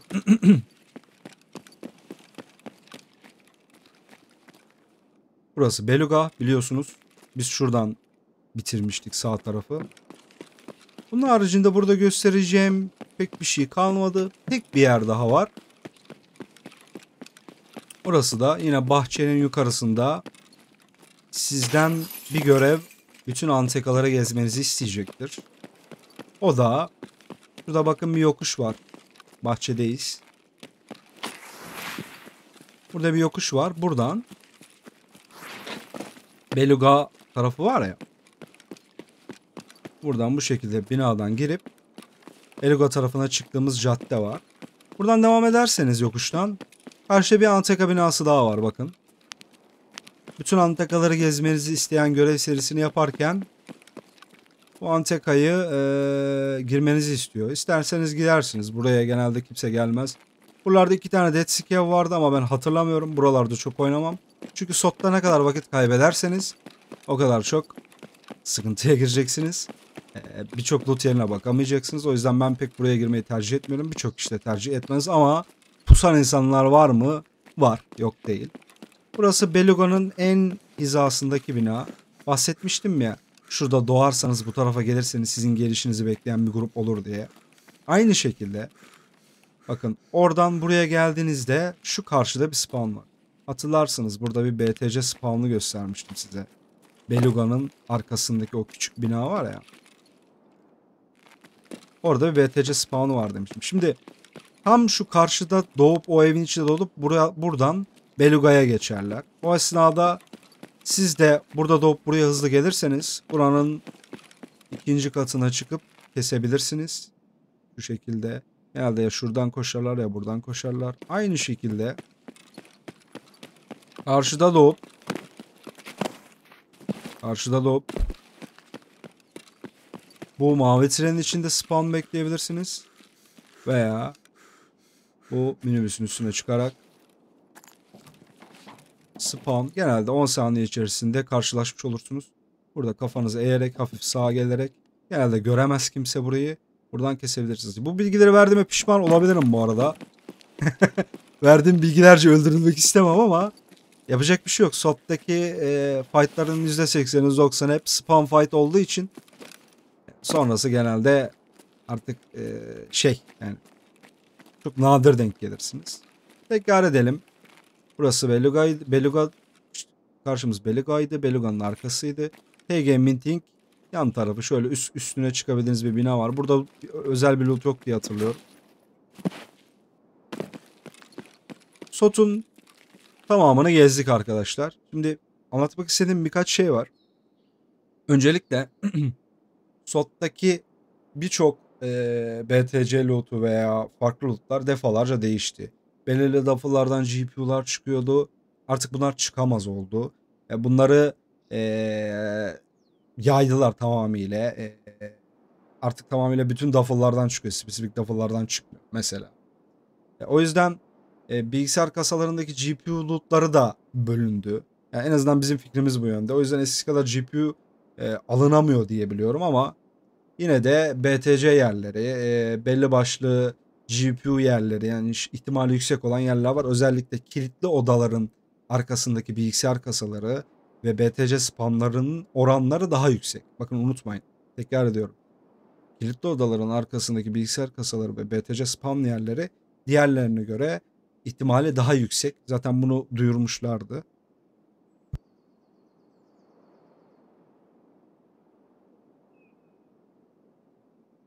Onun dışında video içeriğinde anlatmayı unuttuğum, yanlış hatırladığım veya eksik kaldığım mutlaka noktalar olmuştur. Bunun için kusura bakmayın. Elimden geldiğince yardımcı olmaya çalıştım. Ayrıca bu spamlarda doğup nereleri lootlamalıyım, nereleri lootlamamalıyım konusu da çok soru geliyor çünkü bunun hakkında. Yani bu nereleri lootlayacağınız ve nasıl lootlayacağınız arkadaşlar biraz size kalmış. Örnek veriyorum. Siz çekmece loot'unda da şansınız çoktur. Grimbat ve Intelligence'da daha genelde şansınız vardır ve oralar size daha worth geliyordur. Genelde o tarz binaların rotasyonunu çizersiniz kendiniz veya BTC konusunda şansınız vardır. GPU konusunda şansınız vardır. Bilgisayar kasalarının çok olduğu binalara yönelirsiniz.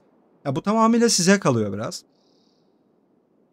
Ama bizim klasik hani bir yerde doğduğumuzda gittiğimiz klasik rotasyonlar var. İşte şuraya bakıyoruz, buraya bakıyoruz, buraya bakmıyoruz gibi. Artık bunlar için de akşamları Twitch'ten takip atıp akşamları 8-9 arası civarında yayınlarımızı açıyoruz. 8-9'da yayınlara gelip izleyebilirsiniz, takip edebilirsiniz. Onun dışında yardımım olduysa Videoya bir beğeni yorum atsanız fena da olmaz. Elimden geldiğince yardımcı olmaya çalıştım. Teşekkür ederim. Hoşçakalın.